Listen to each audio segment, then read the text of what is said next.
Hello and welcome to Rewind Reviews, or should I say, welcome back. It's been ages. How you doing, Chris? Yeah, has it been as long for the audience then? Because it feels like it's been ages for us. Yeah, we took a 4-week break, didn't we? Yeah, so we took a 4-week break and then we did Cora, which was 12, 13 weeks. So from a recording perspective, it was a bigger gap. I think the audience will only experience a 10-week gap. Or 11 weeks, but we've experienced like a 15 or 16-week gap. So this is the furthest I feel like I've been away from a Rewind review. Like I barely remember being angry at the prequels. That feels like a million years ago now. You know, I barely remember reading you a bunch of numbers for an hour. Do you know what I mean? It's a while back. That was a strange podcast, that one. You know, though, we've had some compliments on it. We've had a lot of people saying, it was really interesting to hear, and then there was a lot of, just sort of reminiscing at the end, which they enjoyed. I've had lots of good feedback from it, so people enjoyed it. For those who don't know, we did a special bonus podcast on Rewind Reviews feed after we did the 100th episode, where we did the tail of the tape, where we went back and looked at all the different figures for, like, what's the average year of a film we've covered and all that stuff. It was good fun. And then we did some sort of, like, what movies would we like to cover in the next 100 and that sort of thing. It was fun. I had a good time doing it. I was worried it wouldn't really play for the audience, but I think it's one of those things where, like, if you're a casual listener of this podcast and you just dip in when there's a movie you want to hear us talk about, you're not listening to Tail of the Tape.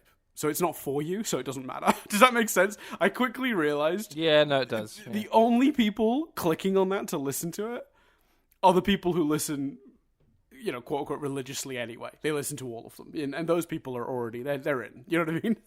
So if you listened to Tail of the Tape, that was very much for you, and we love you for it. Yeah, absolutely we do. Thank you very much. So this week... this was Chris's choice. I'm going to belabor that point. And can I say, the timing for you, the listeners, random, irrelevant.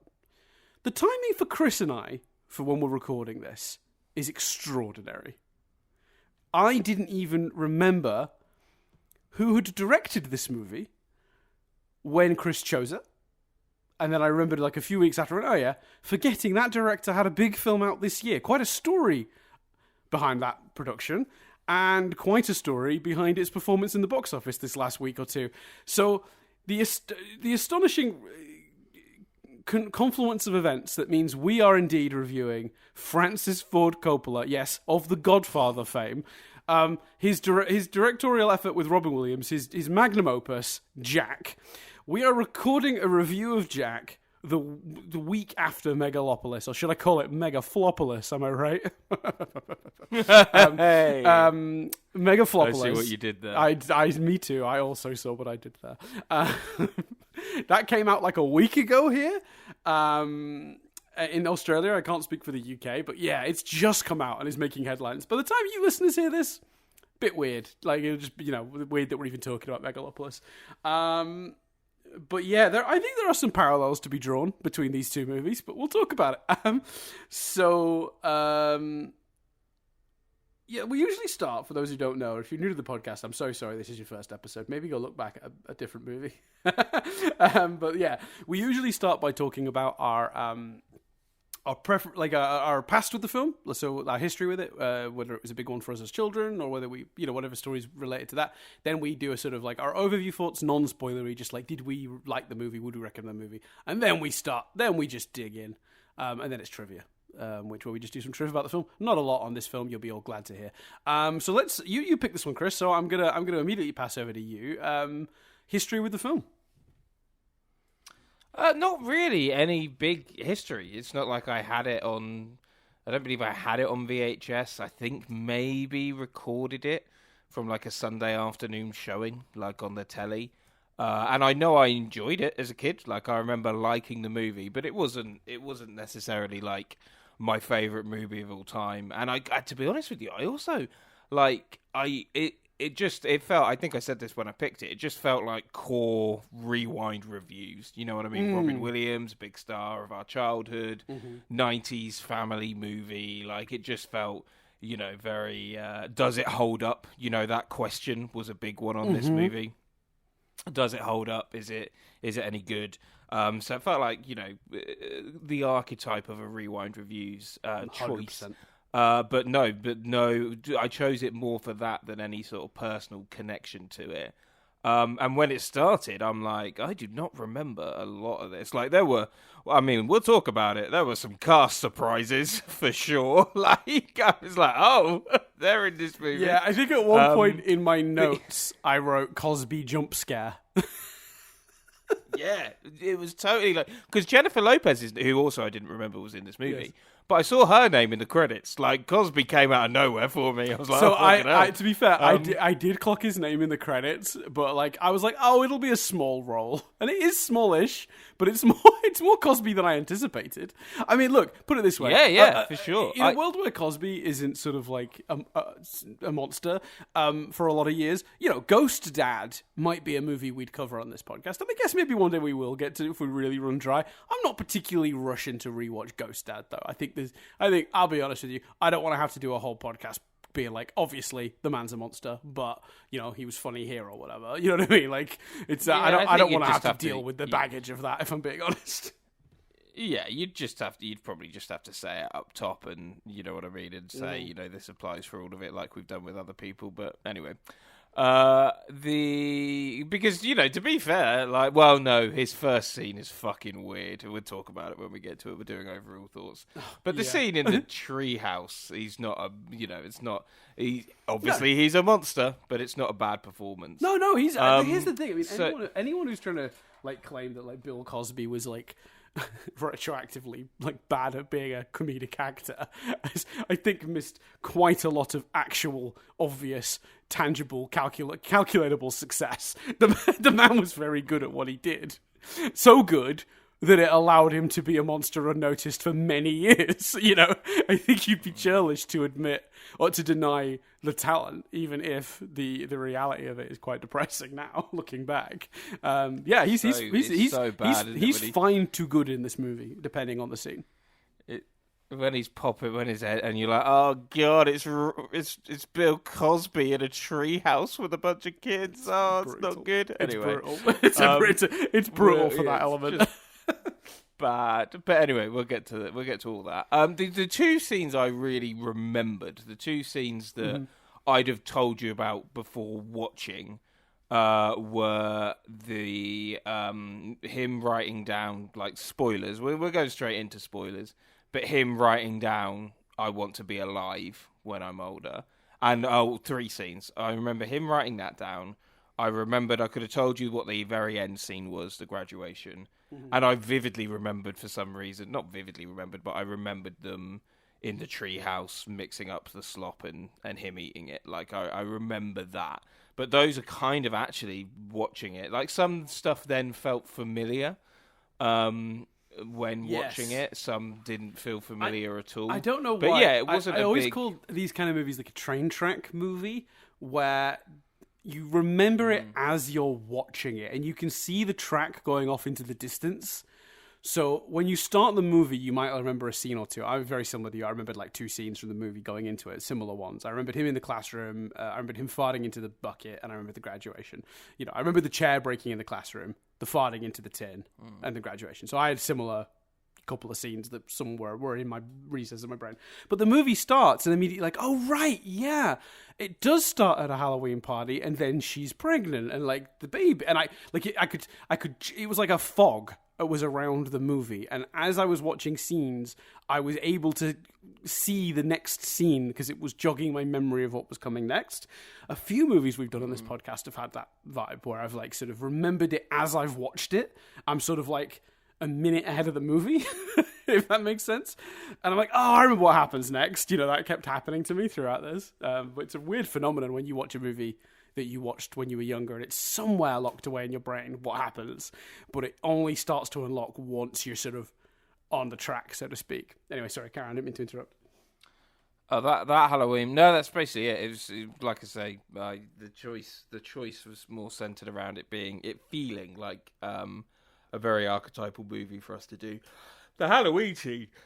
Oh, sorry, excuse me. Oh, fucking hell, it's not even early. Don't take a shot. It's not early in the morning for me. It's later for Dan. The Halloween scene confused the fuck out of me. I was like, have I got the right movie? Like, what is this? But before we go in, what were your memories? Oh, well, you've just said, really, haven't you? Just said similar thing. You remembered a few scenes. Didn't have it on VHS or anything. Yeah, so I had it on VHS, but I had I wouldn't even say an illegal copy. I had the time-coded sales copy. So I've talked about this before, but just for anyone who doesn't recall, my nan worked at a video store, and if the movie was going to come out in 3 months, or 4 months, they would send like a time-stamped version of the movie that would occasionally flash up, property of whatever the studio is when you watched it. They'd send that early for the staff to watch because they would want the video store to order lots of copies, because every individual video store determined the number of cases on the shelf, right? If you thought the movie was going to be very busy and a lot of people were going to rent it, well, you want 10, 15 copies. It's going to be flying off and coming back and going out and going off. Like a big blockbuster. You wanted dozens of them. But if a movie wasn't going to do so well, you're only going to order a couple. And that hurts the profits of the studio, right? So they would send these like preview copies out early, and then they just sort of existed. And once the movie came out, they were like, they weren't even like, they were like a worse version of the movie because they were time stamped. But my nan didn't care. I didn't care. So we just inherited dozens and dozens of these. Like, I had so many time-stamped movies that I got to see early because of that. And this was one of those. I don't think I particularly, loved it, rewatched it a bunch or anything like that, but I remember being a huge Robin Williams fan. We've talked about I love Robin Williams in the past. I watched pretty much everything he did when I was growing up, good and bad. And the minute this came in as a VHS like that, I was like, yes, please, I would like to watch that. And I did. And I remember thinking, yeah, that's all right. And then not ever thinking about it again. There's a chance I watched it a second time a couple years later, because that copy I will have owned that. Like, my nan will have just given me that once the movie came out properly, because it was property of the video store until it came out, if that makes sense. So different members of staff would take it home and bring it back in, and then another member of staff would take it home and bring it back in. But once the movie came out, it's like, does anyone want this? Okay, you can take it. So my nan would often take the ones, usually the kids' ones, that no one else wanted, and give them to me. So I had a stack of these things. So yeah, I had it, and I think I probably watched it a second time at some point, but not a big part of my childhood. But Robin Williams is, obviously, so makes me sad to say that this is not his finest hour, to be honest. But we'll talk about that. So yeah, what are your overall feelings of the movie? Well, no, kind of almost. It's just a weird movie. So for those that don't know, Jack is about a baby, a boy who is born and is aging at 4 times the normal rate. And I do have to say, we should clarify. Sorry, he's physically aging at 4 times the rate. So by the time he's 10, he's the body of a 40-year-old man, but he's still an 11-year-old child, mentally speaking. Yeah, sorry, I should have clarified that. I do have to say, I kind of respect the movie's decision to just kind of get through that very quickly. Like, they set it up very quickly. Oh, his cells are developing at 4 times the normal rate. Boom. Like, the thing is, the one thing this movie absolutely doesn't cover is how much testing they'd be doing on him. He's like a medical marvel. He'd be living in a lab. But what they do to kind of get around that is so funny. So, because the baby's born, and we see the doctor that is there at the birth, and it's clearly their doctor. And then we see a series of robots prodding and testing the baby. Yes, that's right. With technology that seemingly we don't have now. It looks it's really like weird futuristic technology. Yeah. And you're sort of sat there going, oh, this is a huge deal. This baby is bamboozling to the entire world. So, they've got access to futuristic technology and money because this is so rare.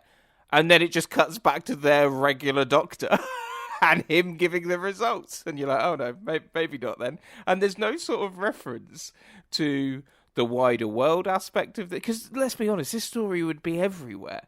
Like, this kid would be known worldwide. They don't cover that. And they also don't spend the movie they're just like, oh yeah, the cells are replicating at 4 times, and that's it. Like, which, again, I kind of respect the movie for going, yeah, our movie's not about that side of it. Like, no, so we're not gonna cover it. And there are even going to be people in this town that don't know, like, what this child looks like. Yeah. Well, it's the funny thing. The funny thing is, it is loosely based on a real condition.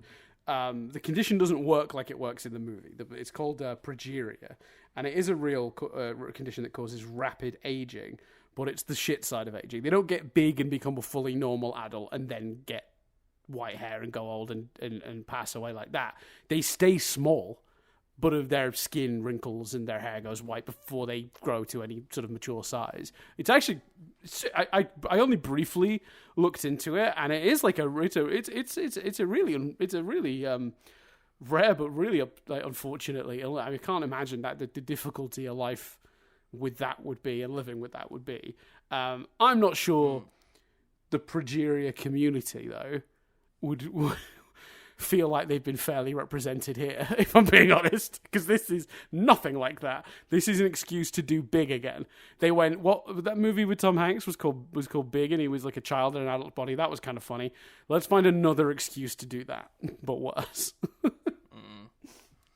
Yeah, it'd be fascinating to see if Big holds up. Haven't we done Big? Yeah, didn't we do Big? No, we haven't done Big. I'm sure we did Big. I'm sure. No, we haven't done Big. I'm not sure that's correct. I'll look it up. You carry on. Okay, but yeah, I'm pretty sure it's correct. So it's just a weird movie. Like that's my big sort of summary of it. There are some parts where they're attempting to have heart and have emotional depth. Some elements of that work, but none of them are explored too deeply. Like, I think a good example of something that works is sort of his mum's, who's played very well by Diane Lane, I think it is, or Diana Lane. She's kept him to herself, kind of. They've kept him, but they haven't liked the way people have responded to him. So the idea is he's been in the house and he plays with her. We see at the beginning, like, them playing together, and then there's a scene where they're playing together, but now he's at school, because the movie is fundamentally about, him Jack at 10 years old going to school and sort of the difficulties and challenges that comes, and how that basically brings to light this notion that he's going to age quicker than his friends and stuff, and that time's going to go by quickly for him. Sort of. The movie's sort of loosely about that. It's kind of more of a series of scenes. That's a very thin thread. And I think this is part of the problem, like, in terms of overall thoughts. There's, like I was saying, like, the notion of the mum suddenly having to let go of him is interesting and is sort of a unique way of telling that story in a slightly different way because of this sort of aging storyline. But they don't really go in on that properly. The notion of him having to, as a 10-year-old, deal with modern things, like deal with older things like shaving or body pain. Like, none of these things are. There's some really interesting ideas, but none of them are particularly explored. There's no, like, at one point halfway through, Jess, who had never seen it before, was like, "What is this movie about? Like, where is this all going?" Because the fear of aging doesn't sort of appear until later. And again, that's a theme in the movie. The notion of kids being mean to people that are different to them is a theme in the movie. There's all these sort of big, bold themes, but it sort of tries to do all of them a little bit as opposed to one of them fully. Some of it's aged really badly. There's this weird tonal thing. I don't know who the movie's for, because, as Dan's already indicated, this movie's got jokes about farting into a can. It's also got jokes about impotence. Like, I don't know, and I'm watching it going, that scene at the bar would have just gone over my head as a kid, but, like, I'm watching it going, who were you making this movie for?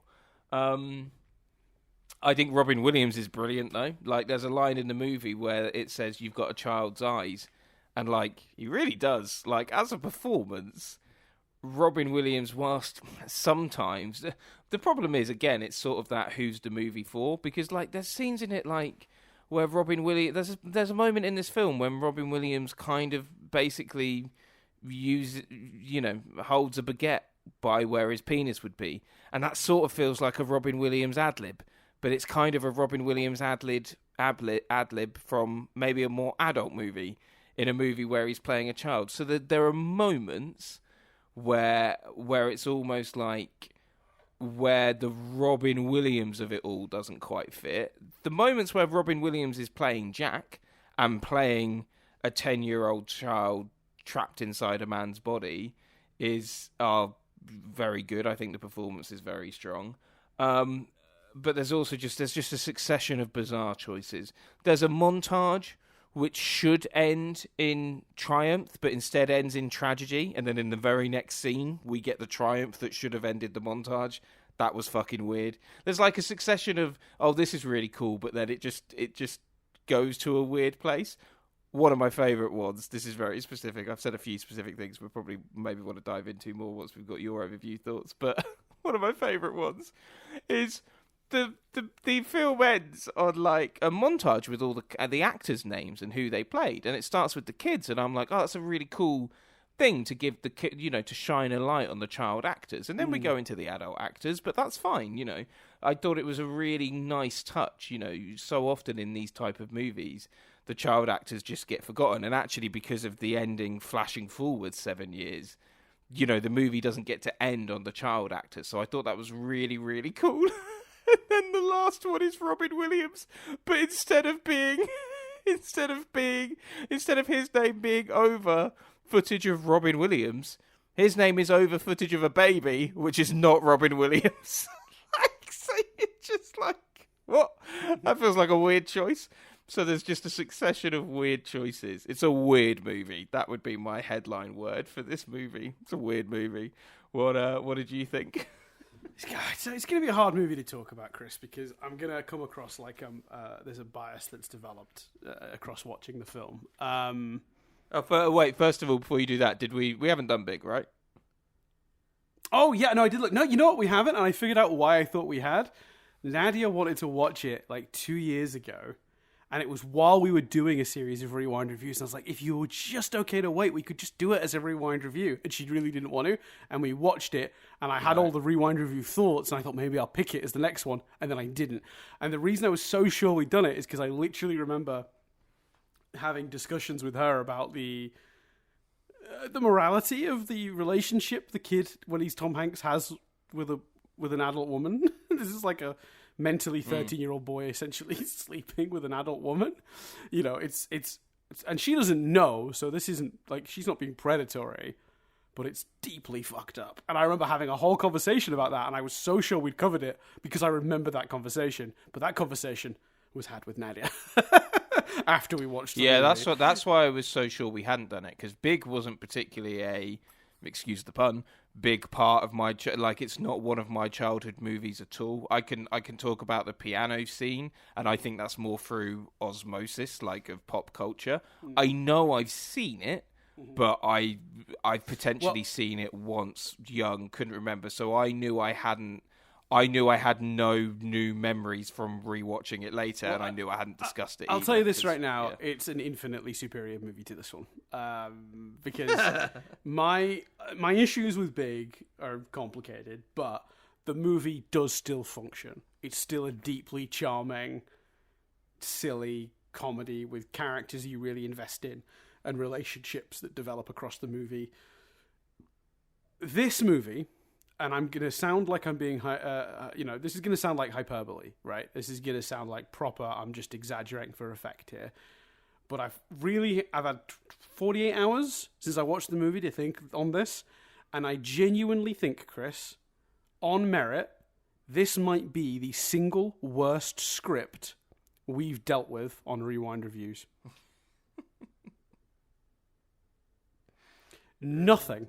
Nothing about this movie on paper functions. Absolutely nothing. The characters will suddenly just say things like, "You're my best friend." A thing the movie has not done any work to establish, but now expects me to believe. The movie spends the first half of the movie awkwardly ignoring the big, well, wait a minute, if he's aging this rapidly, he's having a very short life. This is upsetting. Then the movie's ignoring it, and then just suddenly does both a clever, like a nice scene, but horribly executed because there is zero fucking build-up when he does, "When I grow up, I want to be alive." And the movie has done nothing to earn that. Nothing to earn any of it. It is a collection of poor, deeply ill-conceived scenes, none of which have any thrust, or stakes, or goals, or good jokes. It's just things happening for an hour and a half, with the very loose thread of Robin Williams is actually he's got a child brain in him. A scene or a plot in this movie lasts as long as the scene it's in. And that's embarrassing. Now, I've looked up both the people who wrote on this movie. One of them ended up writing on the Purge movies, and those are mostly good. The other one has done very little since, and I'm sorry to say this, but good. Good. Not for you. Well, they could have gone on to do better things like the Purge people, the person. But yeah. Well, the guy, I like the first Purge movie, and I think the second one's fine, and then they get worse from there. But like, yeah, okay, that's fine. But like this movie, this script, this is, and I really, really mean this, such an utter failure to execute any kind of basic storytelling that I do not understand how this flat, hollow waste of film stock got to be filmed from the page. It should have stayed on the page. A producer should have glanced over this and within 30 seconds gone, absolutely not. Everything about this doesn't work. And this movie's existence is predicated on Big's success. Because they went, oh, that was a thing, wasn't it? That was a big hit. We'll do that again. To the point where the producers actually wanted to cast Tom Hanks initially. And for those of you thinking, well, that's unusual, Dan, because this movie was directed by Oscar-winning, auteur-director Francis Ford Coppola of the Coppolas. How did that happen? I'll tell you how that happened. Disney pissed off Robin Williams in Aladdin. See our Aladdin episode about that. And to convince Robin Williams to come back, he got the choice of director, and he just picked the best guy he could find. And he picked, Oscar-winning Francis Ford Coppola, director of The Godfather. So poor Francis Ford Coppola, dragged out of his house by his buddy Robin Williams to make this fucking piece of shit. And it's the thing is, like, this thing has been a stain on his career ever since. I mean, admittedly, he's added potentially a new stain in more recent times. We won't. Today is not a day to break down Megaflopolis, but the absolute insanity of this movie is that it got made at all. I have never known a movie, or a script, sorry, I should say. I really want to be particular that I'm talking about the script, to be so ineligible for being made, yet to still have been made. It's astonishing. It is actually astonishing. If it was made now, I'd swear ChatGPT put it together.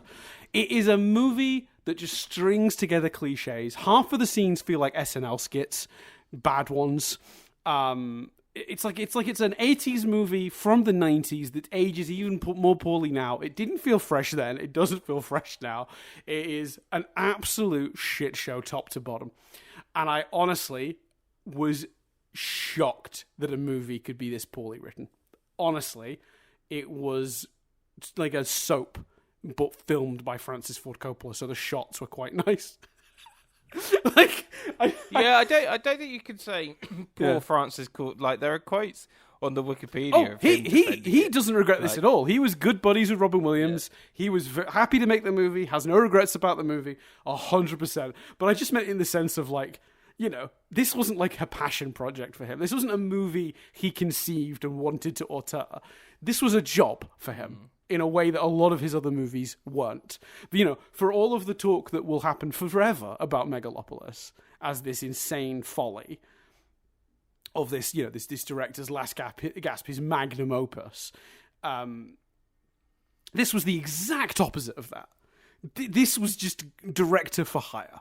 And he seems happy with how it turned out. He got to work with Robin Williams, who obviously passed away, sadly. I don't know, 10 years later, he didn't get to work with him again. So he had his opportunity to work with his mate Robin. I'm sure he doesn't have any regrets. I'm convinced of that. But I still feel bad for him getting dragged into this script and having to put this script onto film because he's so above it. Do you know what I mean? I am going to be accused of hyperbole. I really am, and I get it because it is a very strong statement to make. But genuinely, Chris, page to page, script to script, can you name a movie with a less functional script that we've reviewed than this one? I'd have to look at the list, but no, I don't think so. Because, like I say, basically we're saying the same thing. What's even more annoying, to tie the two things together, what's even more annoying, not only does it not really properly explore those things, but as I said, there's a lot of interesting themes there that you could explore. Yes. Yeah, you're right. That actually makes it worse because you're sort of going, oh, that's interesting. Oh, we're not talking about it ever again? Okay, I guess that's gone then. And you're right, the best friend thing is really funny because I'm like, when that's happening, so that when he's like reading the letter at the end, so his friend from the movie reads a letter about how it's his best friend. But I'm thinking, but you've not had any bonding scenes together, like just the two of you. Like, yes, you pulled him into the group and all that sort of stuff, but like there are as far as I can tell, two scenes that happened on different days, but only a couple of days apart. One where he hangs out with them and plays basketball with them, and two where they are in the treehouse. When else are they bonding? Well, no, I meant specific. I mean, you're talking about specific because there's other scenes. Yeah, I'm specifically talking about Louis, together, but there's only two scenes of them even being in the scene together having fun, and those are with groups. No, well, there's also the scene where he pretends to be the principal for him and stuff. Yeah, but he's talking to his mum, not him. He's not Louis and Jack aren't talking. He's talking to the mum. So I'm saying, find me a single scene where we're actually demonstrating that in the entire movie. It's bad. It's really bad, Chris. Anyway, sorry. Finish your point. I didn't mean to interrupt. I really hated this movie.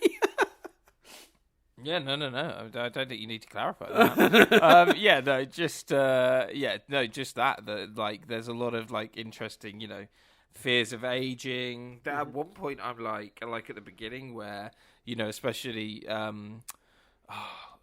can't remember what my point was there, but like I thought it was going to be like an algorithm for anyone that's ever felt different. Do you know what I mean? It could have been, using this aging thing and talking about how cruel kids can be. That could have been used to explore people that feel different because of their, gender, sexuality, race, whatever it may be. Like it could be a symbolism of that. But no, that's not. that doesn't get explored. That's not where it goes. And you can literally apply that sentence. There's some interesting stuff, like I said, with the mum in particular. But then the parents in general, how have they had to adapt to this news and the fact that they're not going to have as long as they'd want with their child. Like, but all of that stuff is just like brushed under the rug. Like you said. As put down as quickly as it gets picked up because it's only ever in the scene that it's relevant to. Yeah, and I think as well. I kept thinking. Do you remember Tropic Thunder? Do you remember how there's that running gag that Ben Stiller's character was in a series of movies called like Simple, or he was in like an Oscar-winning movie called like Simple Jack? I just kept thinking about that. And, like, honestly, if Robin Williams had gotten cast instead of Ben Stiller in Tropic Thunder, they wouldn't have needed to film parody scenes. They'd have just picked clips from this. That's how bad and cheesy and stale and weird this movie is. It is a parody of itself by accident. And I think Chris absolutely nailed it. What a brilliant thing. I was when you said it, I was like, oh, God, you're so right. Who is this for? Because it's one part like family comedy, one part shitty Oscar bait, badly executed. Like, I don't know who wants to watch this movie. I don't. It's not funny enough or silly enough for kids. It's not good enough as Oscar bait to be Oscar bait.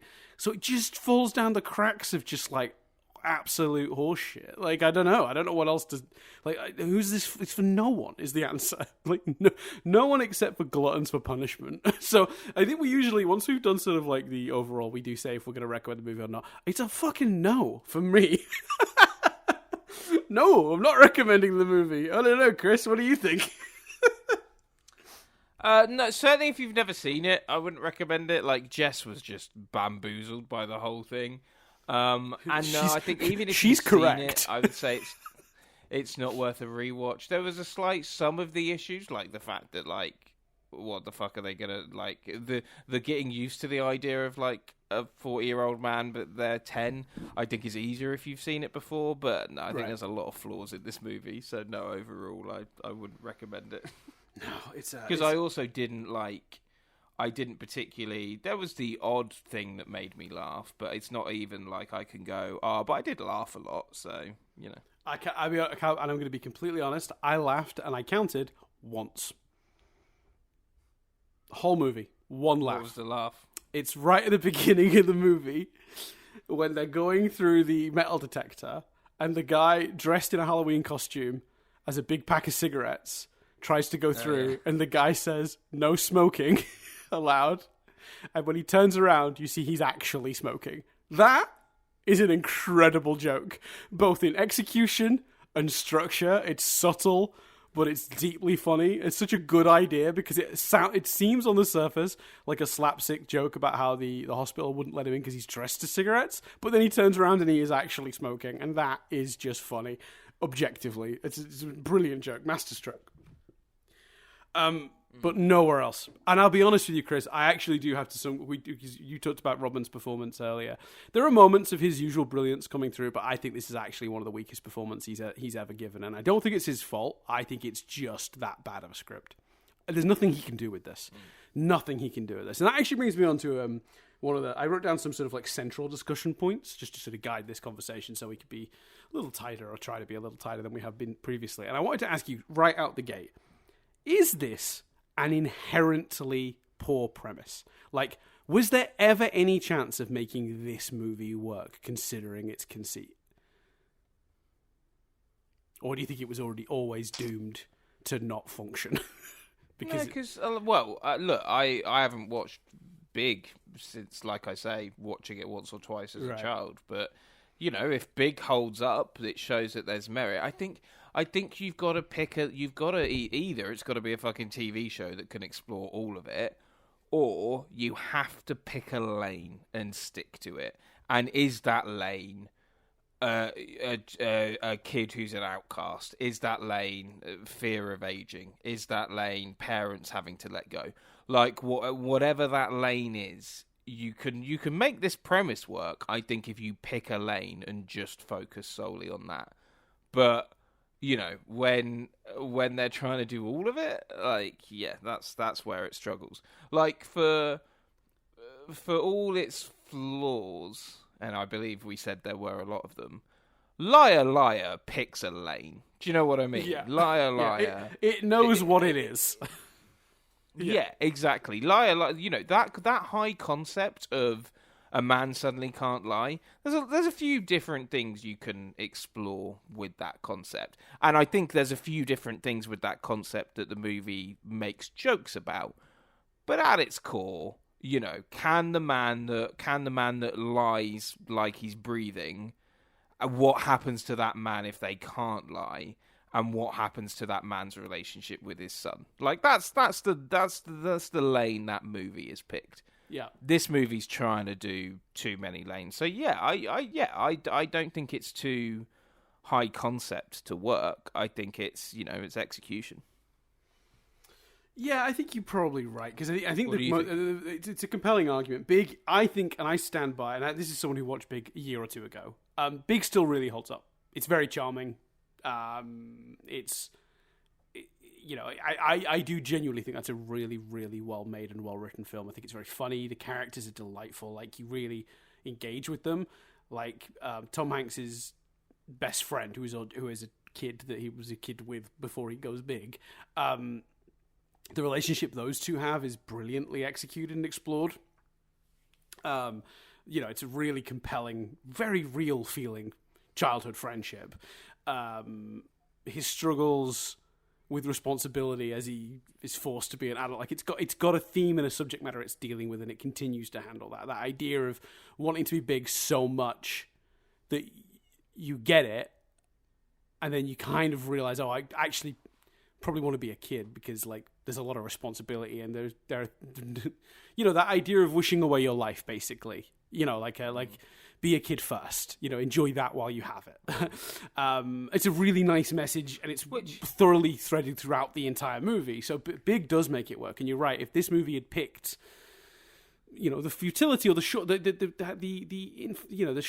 shortness of a life, as a core which idea, is, I think, actually that's the idea it's trying to communicate, but it fails to. Yeah, and how big a sign is there that the movie fails? That when I was naming themes, when you were naming themes, we didn't name that one. Which I think, given the shooting star theme, given the shooting star scene, and obviously the final speech, that is actually what they were trying to go for. Yeah. But it turns up in 2 scenes in the whole movie, which admittedly is a record. Yeah. No other idea or theme makes it out of 1 scene, so that one gets 2.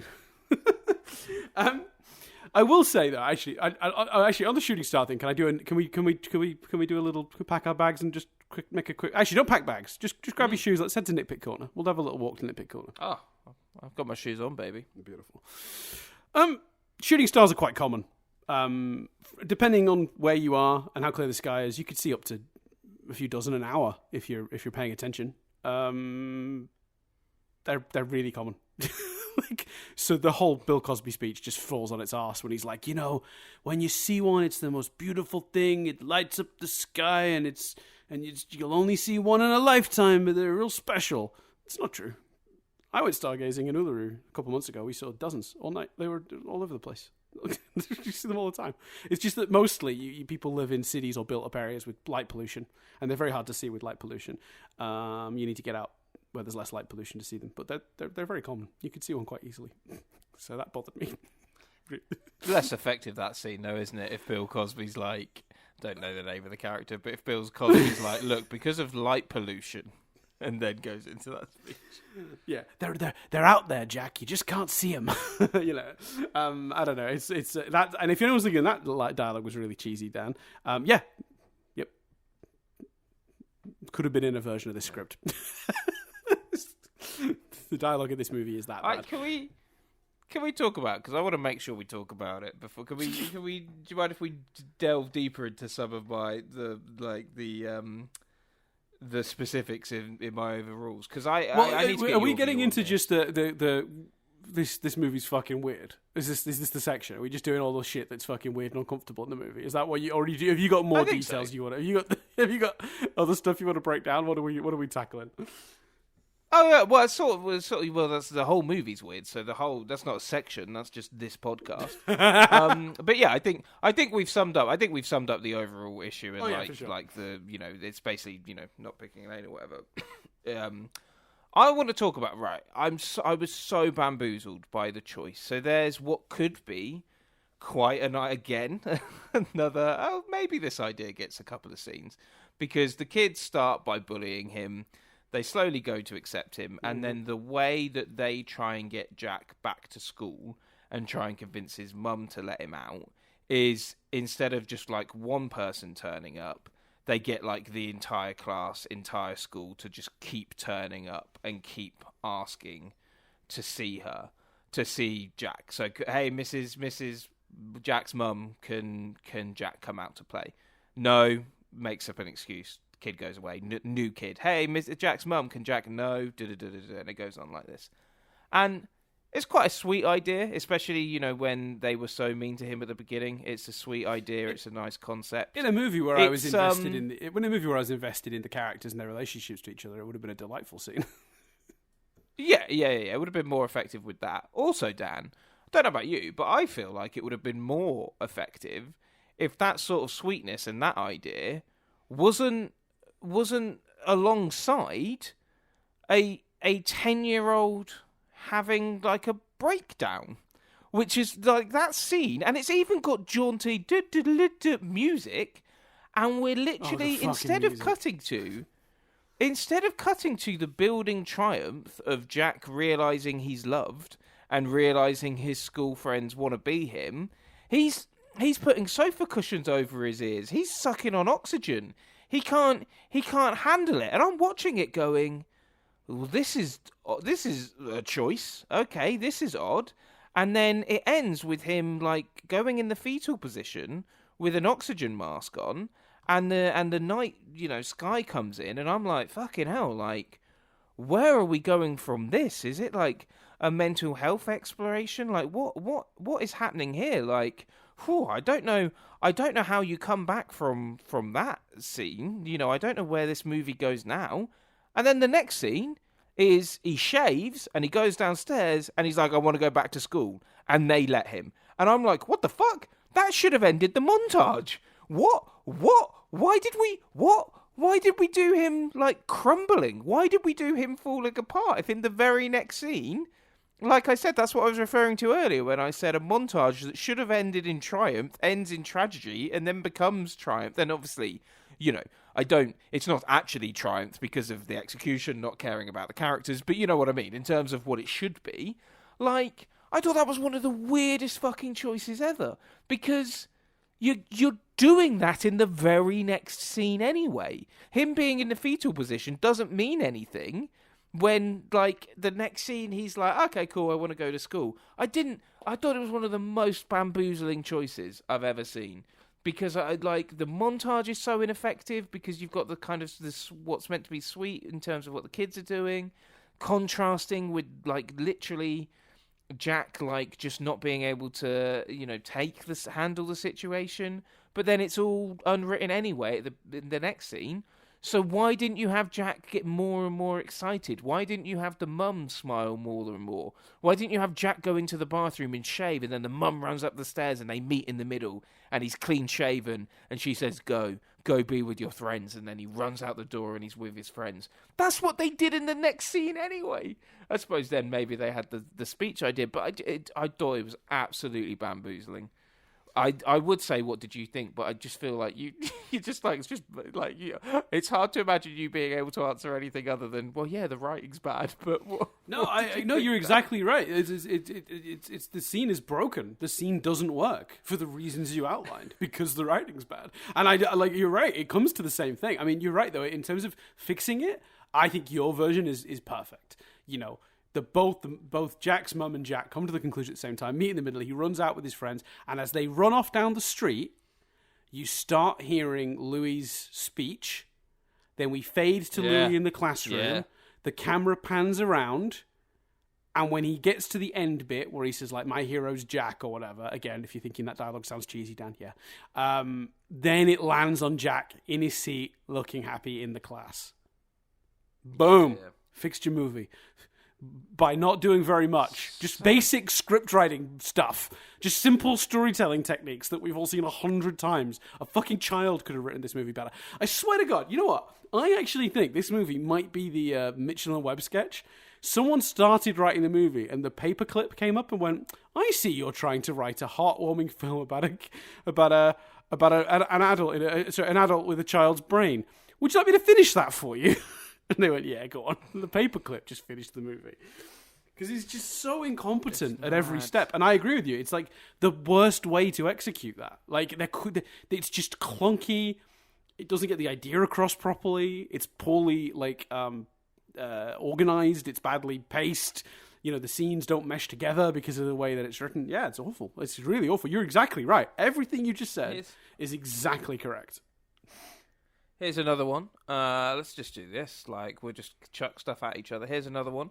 I quite like, quite a nice notion that Jennifer Lopez has her character has sort of kept in Jack's life, and she's now has a husband and a kid, and she's come to the graduation. Nice idea.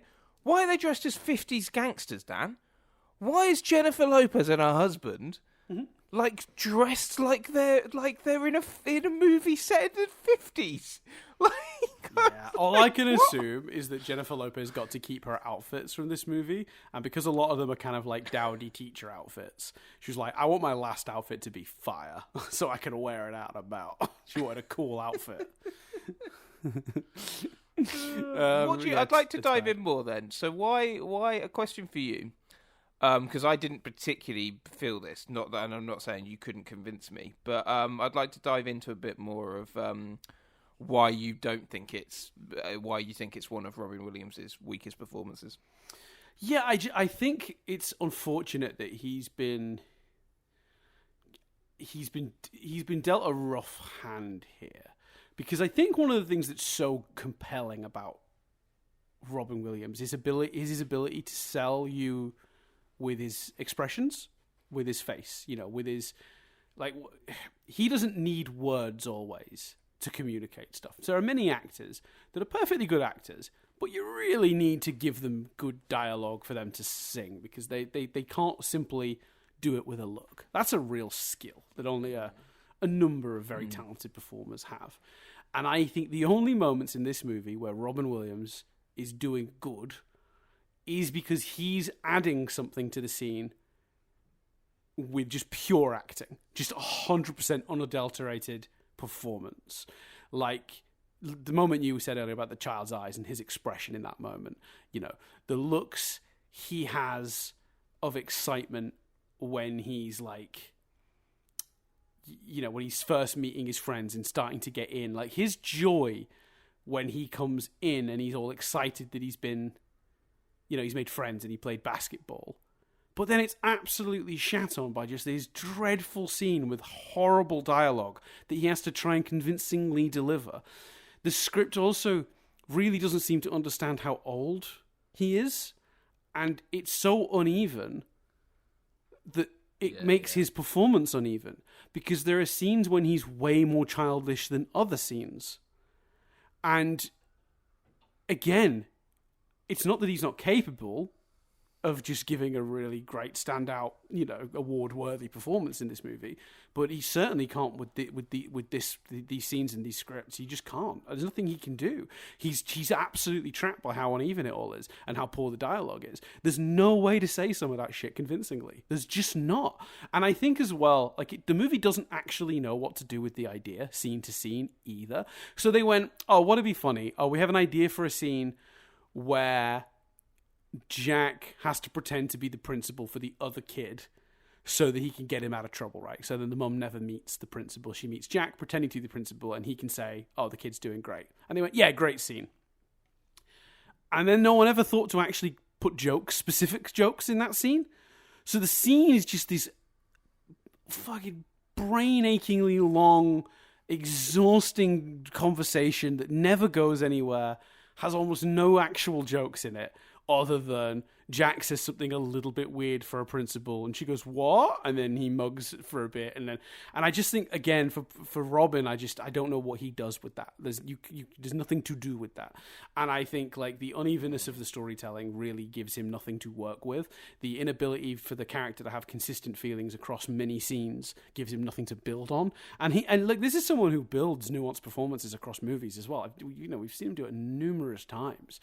Where there's a character that's introduced, maybe they seem quite jovial, and then there's a darker side to them the more you meet them and the more you get to know them. And he's done that in a million movies, right? He can be a very nuanced actor, but with no nuance in the script. It's just, and no ability to, at least, because it's not even a screwball comedy.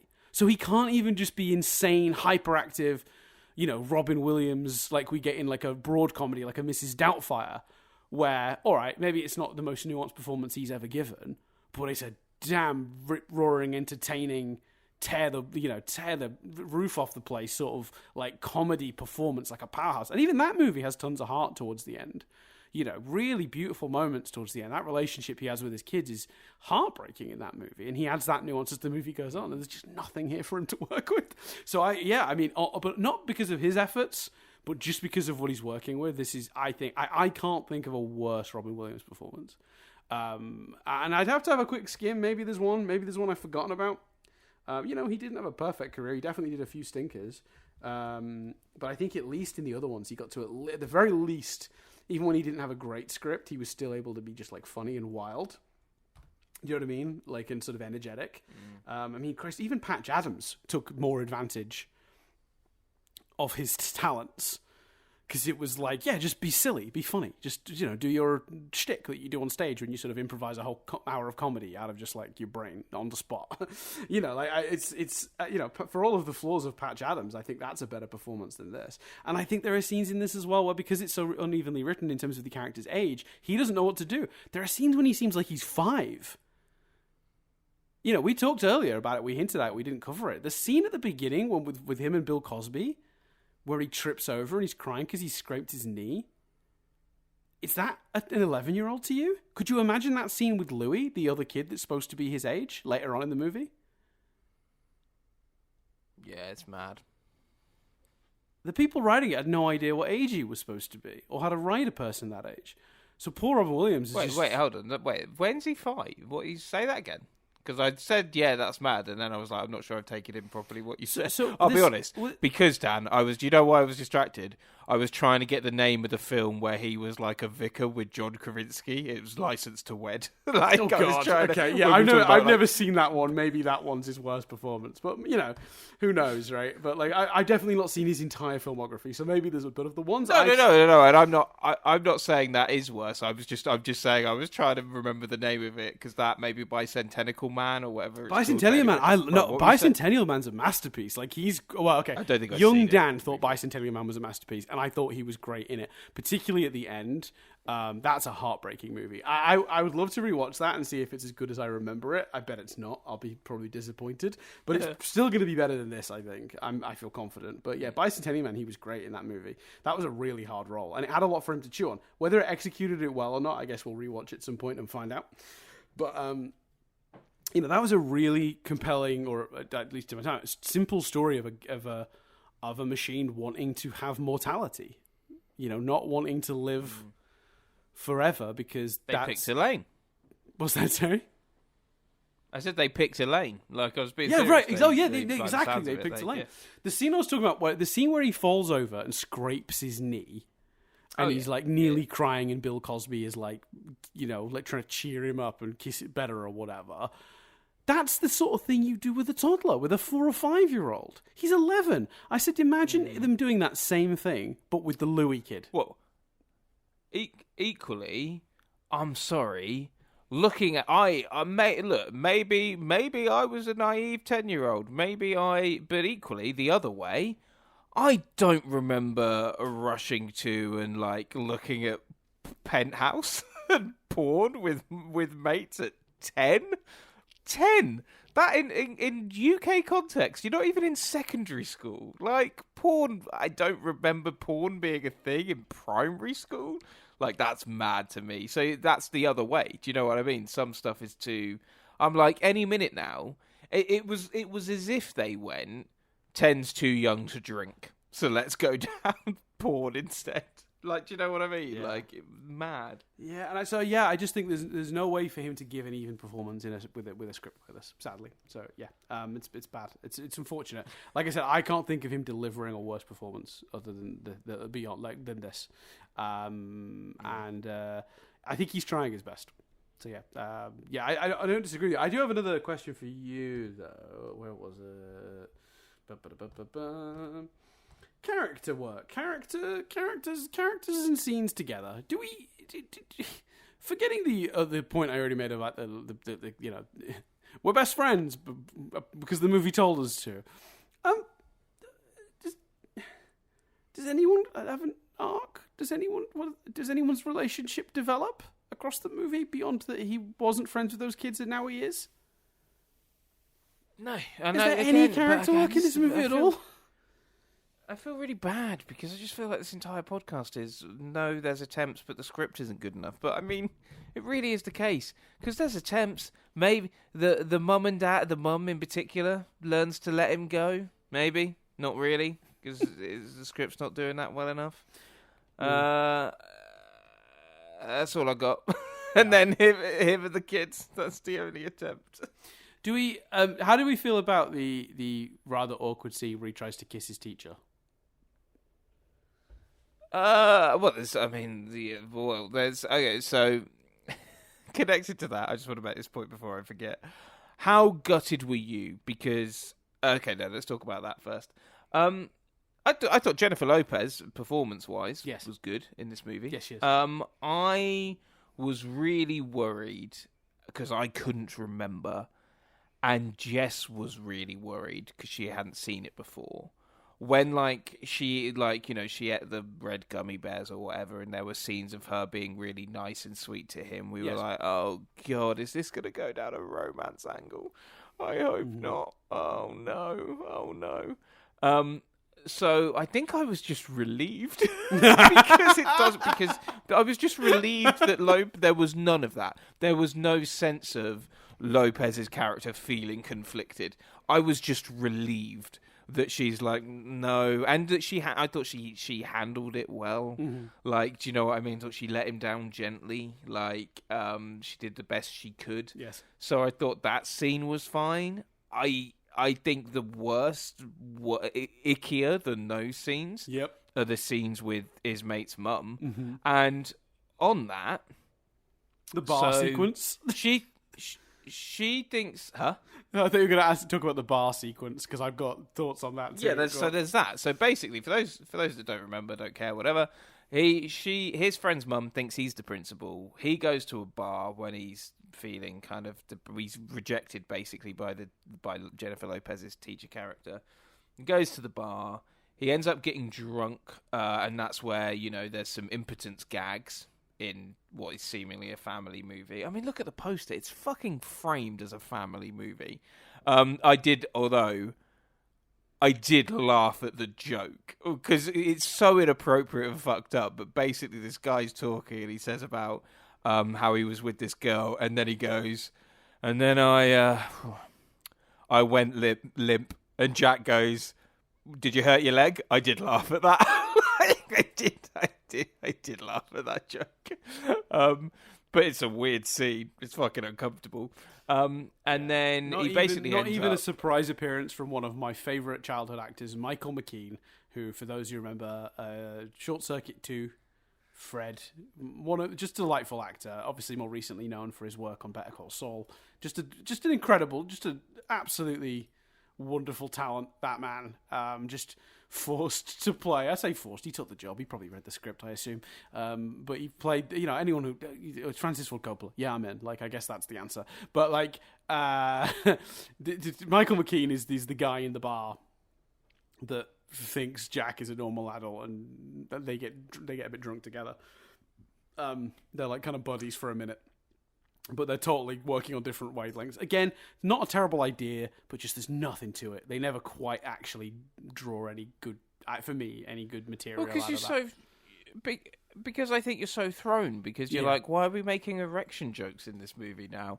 Anyway, he ends up on multiple occasions in the bar and in the car after. He ends up kissing his friend's mum. And what for me about this is particularly mad is, so that happens in the film. Yeah, I know where this is going. Scene, yeah.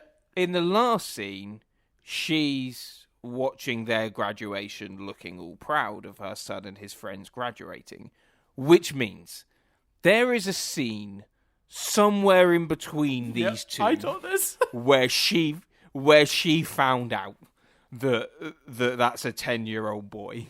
And she's clearly over it and fine with it. There's no indication that there's an issue in the graduation scene. She's looking proud, she's smiling. Where the fuck is that scene? Where, that is a huge thing to just gloss over and just not touch, not acknowledge. At some point in the 7 years, she found out her son lied to her, Jack lied to her, and she kissed a 10-year-old boy. That's what she found that out at some point. Mm-hmm. But that's happened, and now she's okay with it. What the fuck? Insane. This movie is insane. I thought the stuff with her was far ickier. What did you think? No, I agree. I wholeheartedly agree. Because you're right. At least with Jennifer Lopez's character, I can't remember the character names in this movie because they're all flat as pancakes. But her character was the most, at least consistent across the scripts, I think, across the scenes, I should say. She was very charming, and at least, like, it's like we said when we did Back to the Future. The idea is icky, but the movie knows that, right? Like, he kisses her because he's confused, and he's like, well, you look like me. He's struggling to understand the situation, and she's trying to let him down gently. She's like, no, that's not right. You're up here, you're 11, and like she's trying to explain it, and she's letting him down gently. Written, surprising. It's one of the better written scenes of the movie. Not a masterpiece, but functional, which is something. But you're right. Yeah, the stuff with his mate's mum is way ickier because the movie doesn't ever atone for how wrong it is, whereas at least with the teacher it does. Which is mad because, as you've just said, this is what's so mental about this script. With Jennifer Lopez's character, the movie knows the idea is icky. There's no indication of that with the friend's mum's character, and the fact that we don't get the scene in between that and 7 years later makes that even more apparent. Yeah, and I should clarify for listeners who didn't listen to our Back to the Future episode, the connection is because in the first movie, Lorraine fancies Marty. She's into him because she doesn't know he's her son from the future, obviously. And everyone always goes, oh, that's a bit icky. But the movie knows it's icky because Marty is constantly grossed out at that knowing that. And the movie ends with Lorraine realizing it's icky also, even though she doesn't even know. She doesn't know the truth, but she's still like, this is wrong and weird, and she couldn't put a finger on why. The movie understands it's icky, and eventually the characters all come to that conclusion. So that's like, the movie isn't, the movie isn't like, go back in time, bone your mom, it'll be great, The movie's not on board with what's happening, whereas with this movie, it just sort of ignores it. Which is so strange. Yeah. No one at any point acknowledges how messed up that sequence is. The bar sequence in general, I was like, what is this movie now? This is a different movie. He's in the bar and he's getting drunk because he's sad because he's realized he's going to die, and then he gets sort of into a bar fight, but he gets into the bar fight because he yells childish insults at a guy, but they're not, they're really sad, but then the people laugh. It's weird, man. This movie. Oh, we haven't even covered the heart attack thing. There's a bit where he has a heart attack. Well, they clarify it's not a heart attack. It's basically like it's cardiac, so it's not necessarily, because I think there's dialogue where there is, but I mean, it's for for intents and purposes though. His body is aging so fast, he's having heart troubles. I mean, I don't know how else. It's cardiac related. I don't know. All right, maybe it's not technically a heart attack, but it's fucking basically functionally a heart attack. I only bring that up. Yeah, the movie uses it as a heart attack. I only bring that up because I didn't want comments because there's specific dialogue where. Right. Like, no, I heard. Dear listeners, I heard the dialogue. I didn't buy it. It's a heart attack. But there's that as well. That's like a weird thing that's never addressed again. He lives another 10 years just fine. Oh, and also, I'm sorry, Mr. Screenwriters and filmmakers, you've written him basically hobbling up to the lectern when it's 10 years later and he's aged to a 70-year-old man. And he sort of slowly pulls out his glasses and puts them on, and he's trembling as he gets his notes, and he takes ages. And then he fucking hops in a convertible car like a fucking teenager in an 80s fucking... like in American Graffiti or something. What the fuck happened there? To Jess, as the car was driving off, I said to Jess, I was like, pretty sure what happens now is the screen goes black and text comes up and it just says Jack died 2 weeks later. No, the screen goes black and it says Jack died 30 seconds later from a car crash. It was insane. Mad. I kind of, because also it's so strange, isn't it? To give that's one thing where I'm like, even the idea here I don't think is good, because I understand him giving the speech and the idea is meant to be, live your life. It's not infinite. Just go out there and live. But I remember as a kid, all I could think watching that scene was, oh, fucking hell, he really is. They try and make it triumph. They try and make it. Yes. He made it to, look, Mum, I made it. He made it to graduation. He got to grow up. Right. But because of the visuals of him being so old, you just watch it going, he hasn't got long left, has he? It's Like, they turn triumph and- into tragedy with that choice. You're exactly right. Like, I really think, like, if you have... I don't want to do that thing where we fucking rewrite it. And by the way, rewriting just the ending is not going to fix this movie's problem. No. But your pitch of the kids come to the kids... My thing of, like, have the kids come and have him shave, have them meet in the middle, and then your thing of... and also, which really added to it and then they go in and then you start to hear the speech and you basically hear his mate's speech, which you'd need to do more work to show them being friends. Like I say, there's other issues here. But how about he finishes his speech and then Jennifer Lopez's character says, "What's your speech, Jack?" Right, I was and expecting then that he gets up. because the movie sets up he was supposed to also do a presentation, right? And what if he got up and he said, "I know I understand that I'm not going to have as long on this earth as my classmates, but I'm going to live twice as hard, 3 times as hard, no, 4 times as hard in that time because obviously he ages 4 times faster, to make it worth it. I'm going to live to the absolute full, and I would love for everyone in this classroom to be there with me, something like that." And then it's triumph, right? It's something like that, because I've realised it's not about that, it's about my friends or whatever. And you could even do it that the speeches aren't this weird, you've got until the end of term, and then, littered throughout is other people's speeches. Set up right from the beginning.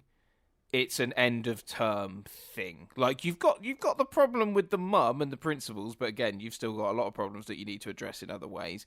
But set up that it's like an end of school presentation.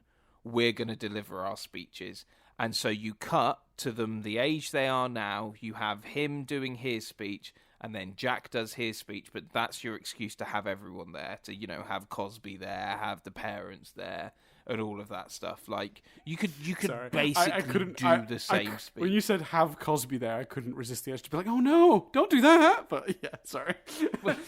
Don't invite him anywhere, Chris.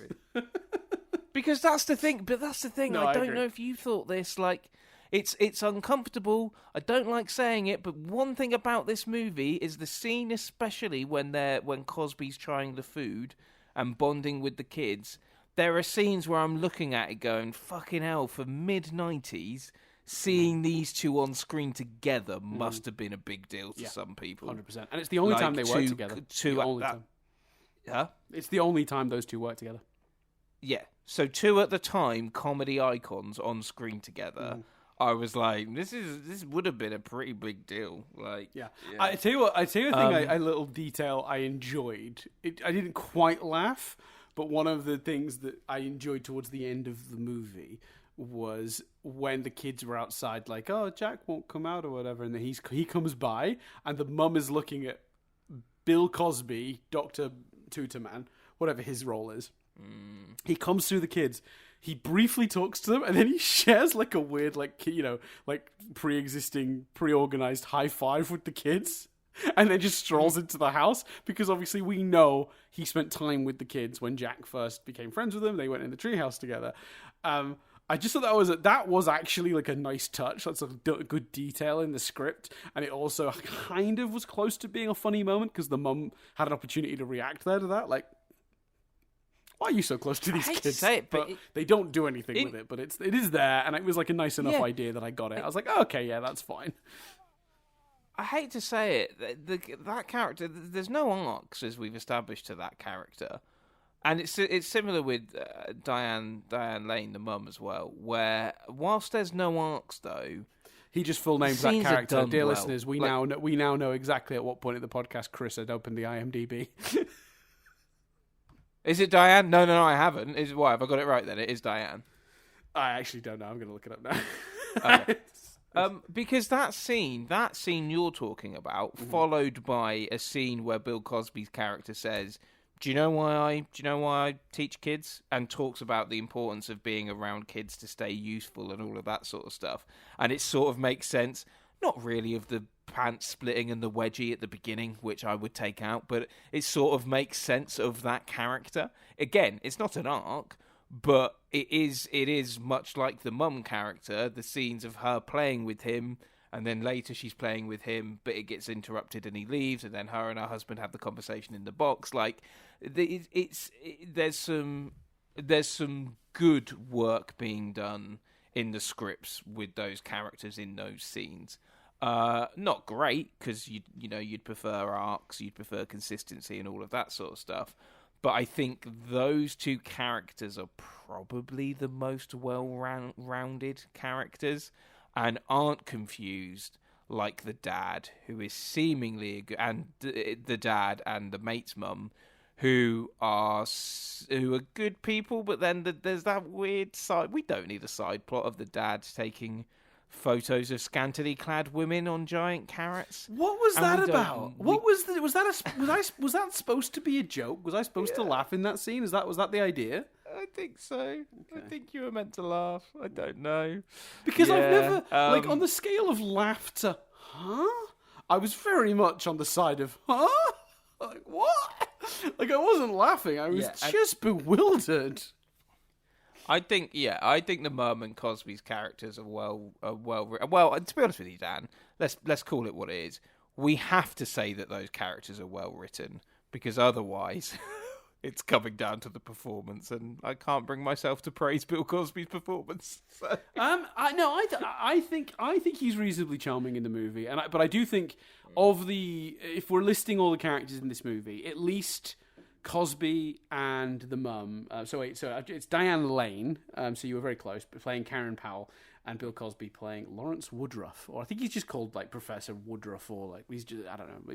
Like they've got like a Dr. Woodruff or something like that. I can't remember what they call him, but I think those characters, because they're not the focus, they exist in a single state of being. So the movie just creates them in that state of being, and they maintain that state of being throughout the movie, right? You know what I mean? Like, same with Jennifer Lopez's character. She doesn't need an arc, because she wouldn't have an arc even in a well-written version of this movie. So the movie isn't attempting to do that with her, so she can just be reasonably consistent across the movie. I wouldn't say it makes them good characters. I would say that makes them functional for the role that they have been given. And as a result, because there's a consistency, because the character is only ever doing that one thing, it gives the actor a chance to continue to just do that one thing consistently across the movie, and it comes across all right. I think that those are the three best performances probably in the movie, in truth. I think Bill Cosby does come across as charming and warm, and like he cares a lot about that kid. And I can be honest with you, Chris, I would be lying if I said I thought that was the writing. Because, as we've established, that's mostly bad. So the writing might be doing some of the work, but we cannot deny that I think Cosby's doing some of that. And, that was his shtick. Lovable dad. That was his thing. Like, he was good at that. And a Diane Lane, a very, again, considering the functional caveat to the writing, she's bringing a lot more nuance to that character than is on the page. And I think that's also true of Jennifer Lopez with her character. I think it's called Miss Marquez. I think those are the best three performances in the movie.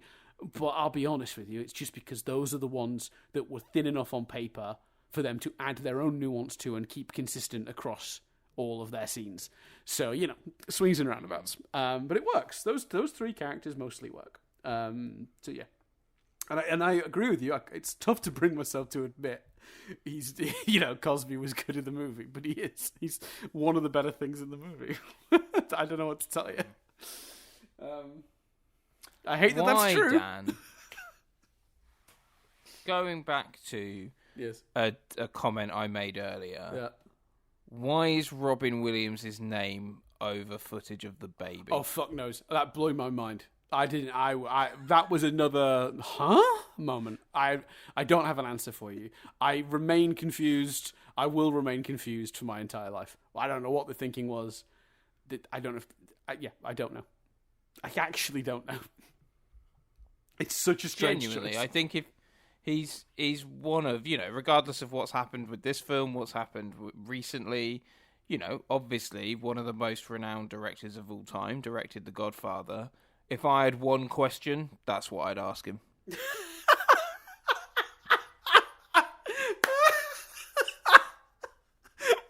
The thing is, the reason I'm laughing so hard at that is because I think actually, Chris, if he walked in the room right now, I think that'd be my first question too.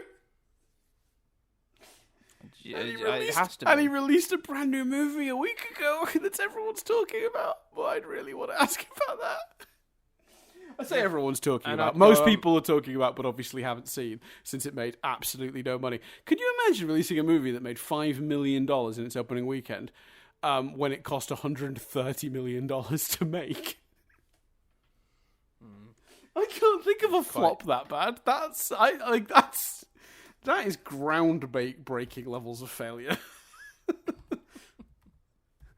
Like, that's to be commended. That is an absolute faceplant. I don't know how Joker 2's doing. Well, this isn't. We won't know. About movies that we won't know for a little bit. So usually, the data for the box office for the weekend comes out sort of Sunday afternoon UK time. So probably about 24 hours away from knowing how Joker 2, Folie à Deux, Two Jokers Too Many, Two Joker Too Furious, whatever it's called, is doing. For those who are listening to this in 10 weeks, obviously these are strange conversations to be having because these movies are long gone. But I have read some of the things that happen in that movie because I'm not going to see it in cinemas. Because as the very infamous review of that movie put it, of the first movie put it, when you've never swam in the ocean, a pool seems deep. Which I just think is an absolutely masterful way to explain Joker. The first one I thought was passable, but yeah, it wasn't good. I back to this movie. Just a couple of quick notes. I'm almost like shocked we've talked about the movie this much. Truthfully, I feel like we must have. The only way this has gone on for this long is that we've repeated ourselves a lot. So let's. One note I took down, I really wanted to bring up. One of my favorite things is when the kids are asking Jack if he wants to come out to play. One of them can be heard saying, because there's a lot of them talking at once at one point. You can hear one of them saying, "Come out, just like old times." I'm like, didn't you meet Jack like 2 weeks ago?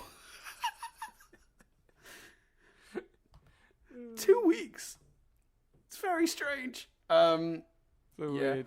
I asked the question. I did ask the question in my notes at one point. What story is this movie trying to tell? But I think we've sort of covered that. I've got a question for you, Dan. Go on. Whose treehouse is it? Is it the accident-prone kid? Why? Because that's the other thing.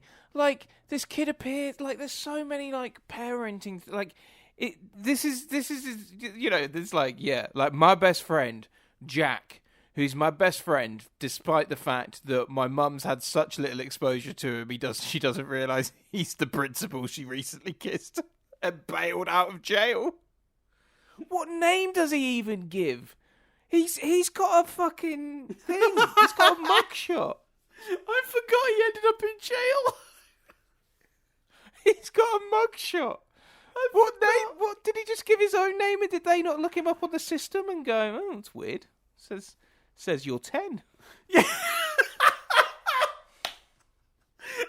Because you know what's funny is that sort of thing happened to me as a child because my dad and me share the name.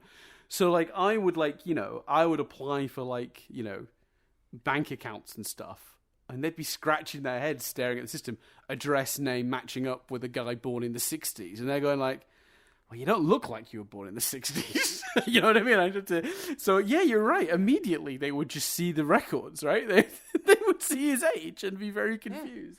Yeah. Never addressed. Jack's mum, he's now got friends. This random kid comes to the door. Can Jack come for a sleepover? Jack just disappears. I know she sort of tries to call after him, but a few questions. Whose house are you going to? Can I have their parents' details? And look, I get it. In a better movie, those details, you'd just go, yeah, whatever. Like, it's fine. But I presume off screen, she then called the mum of the kid and figured it out. Like, do you know what I mean? Like, you'd be willing to overlook stuff like that in a better movie. We've talked about this before. The prevalence of nitpicks in bad movies is actually because the movie hasn't convinced you of the world. So those sort of little details stand out way more. Because we talked, I don't know if we've never really done a proper like review, but Spider-Man No Way Home is a pretty nitpicky movie. There's a lot of hand waving in that movie. Literally and figuratively, to make certain things happen, right? The movie just goes, yeah, okay, magic or whatever. And there's definitely some little complaints to it. But because the movie functions on a sort of character level, fundamentally, you're invested in what's happening, the story and the people. You just sort of go with it. Do you know what I mean? And I think it's really interesting when people conflate nitpicks with like films that don't work, and they'll go, the movie was terrible, and then they'll name all the nitpicks, and I'll be like, yeah, you're right, the movie's not good. Because you've noticed all those nitpicks, and you found those because other things weren't functioning. That's always the case, I think. Is that the movie isn't working on another level, so you weren't willing to give it the credence to have that sort of stuff, you know? Because no movie's going to be 100% sort of believable every scene to see, and it's a movie. We need to tell a story. We need it to be entertaining. We need Jack to just quickly go to his mates. Would you want to see a scene of them asking all those questions? That's not interesting. We need to move it along. You know what I mean? It's an irrelevant moment. We'll have to just assume that happen. But because the movie is so painfully bad, you notice that sort of stuff. You really do. It doesn't work. But I think every movie has those kind of moments. But yeah, it's really fucking bad. I mean, did you come away from the screening, from watching it, I should say, like, okay, this is a movie made out of cliches with characters as flat as pancakes and terrible dialogue. Dreadful music. We haven't talked about it, but fucking hell, the music is abysmal. And I looked up the guy who did the music. I've not got it in front of me now, his name. I won't bother naming him because I think he's probably not proud of this. Because he also worked on things like Die Hard and Lethal Weapon and, you know, movies with good music. But fucking hell, the music is dreadful. But anyway, did you come away from the screening, like, from watching it, like, with all that stuff in your, or is it just sort of dawned on you slowly? Because I feel like I watched it and was like, this was just impossibly bad. And then I spent the next sort of 24, 48 hours understanding the reasons why. Did you have an immediate sense of what wasn't working, or like how did you feel with it? Just weird, like just a weird movie. And to be honest with you, I finished it like 10 minutes before we started recording this. So like, my feelings of the movie, about the movie, have become apparent as I've talked about it. Like, and don't get me wrong, we did pause it. Like I said, we paused it to be like, what the hell? She's okay with it now, and like the Robin Williams' name being like over the baby, like all of those things we acknowledged as we were watching, and that sense of like Jess and I had the "who is this movie for" discussion watching it. So yeah, I felt all of those things, but I guess this is me summarizing it. You know what I mean? Because I'm literally recording straight after watching. Yeah. Sometimes this podcast is therapy for a bad movie. Do you know what I mean? Like, I need to talk about it. Like, I just need to get it off my chest. So yeah, definitely one of the lower ends of the. If we're ranking these movies, I mean, if we're ranking them just by purely script, this is a flat bottom for me. But I mean, as a movie, it's probably not the very bottom. I think there are movies we've had that have failed on more levels than this. Like, they've also had a bad script, but combined with, like, bad acting and, like, you know, bad filmmaking, as well as, like, specifically the screenplay. You know, from a movie perspective, it's functional in terms of how it's shot. You know what I mean? Some of the shots are really nice to look at. I mean, there's some really nice shots early on. I mean, they're cheesy as hell. They'd be in the SNL skit trailer of this, but him in the garden, looking at the, rolling around in the grass, sunbeams going through, looking at a butterfly emerging from a cocoon, you know, because the movie's so heavy-handed with the metaphor of the shortness of his life. Because later on in the movie he finds it dead, because he realizes it doesn't live very long. It's a fucking weird choice. And the movie the butterfly follows him around for the first 20 minutes of the movie or something before it dies. I will say though, I'm scanning the list now via YouTube. What would you rather watch this over? I'd rather watch this over Avatar, The Way of Water, and probably the first. Yeah, there are movies I would rather watch this than. I think I would genuinely sit through Avatar, Way of Water again before I watch this. So there's my question then. What are you watching? What's below on the list of watch again. Now, obviously, there's a recency thing here in that we've literally only just watched this. But what are you putting this above in terms of you've got to choose a movie to watch? Jesus. Probably Joe's Apartment. That was bad. Fucking The Girl Next Door. For me, and so I'd rather watch Girl Next Door than this, I think. But I have to say, and this is going to be controversial because I am including the first one, I would watch this movie again over any of the Fantastic Beast movies. Yeah, no, yeah, probably. No, maybe not the first one, because I think the first one is like there is something there, just doesn't then do anything with it. Like it's not good, but it's not. Yeah, no, I include the mess the the later ones become. Like Although, actually, I guess if you're asking the question right now, I'd watch Jack again because I am so done with Harry Potter. But that's a different issue. All About Steve. I'd rather watch Jack than All About Steve.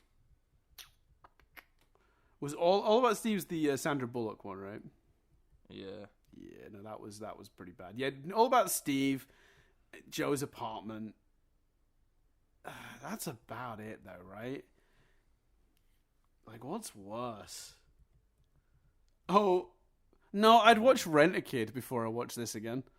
I'd watch Rent-A-Kid over this. I'd watch Rent-A-Kid before. Yeah, we didn't love Hook on the rewatch, but that's better than this. I'd watch Hook before I watch this, and that's a good comparison because it's a Robin Williams movie.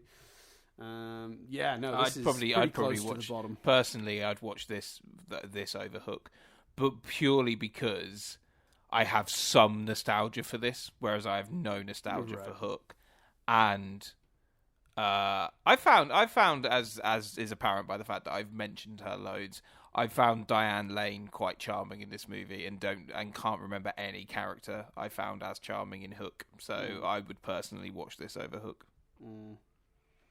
No, there's like it's and honestly, I might even still choose Joe's Apartment over this because just on the grounds of like you just said, I do at least have more affection for that from my childhood. So there'd be some sort of level of like, oh, this is familiar. There's comfort. It's not good, but it's comfort and it's familiar. But yeah, there aren't many. Mate, there are basically no movies on this list. There's a very small list of movies.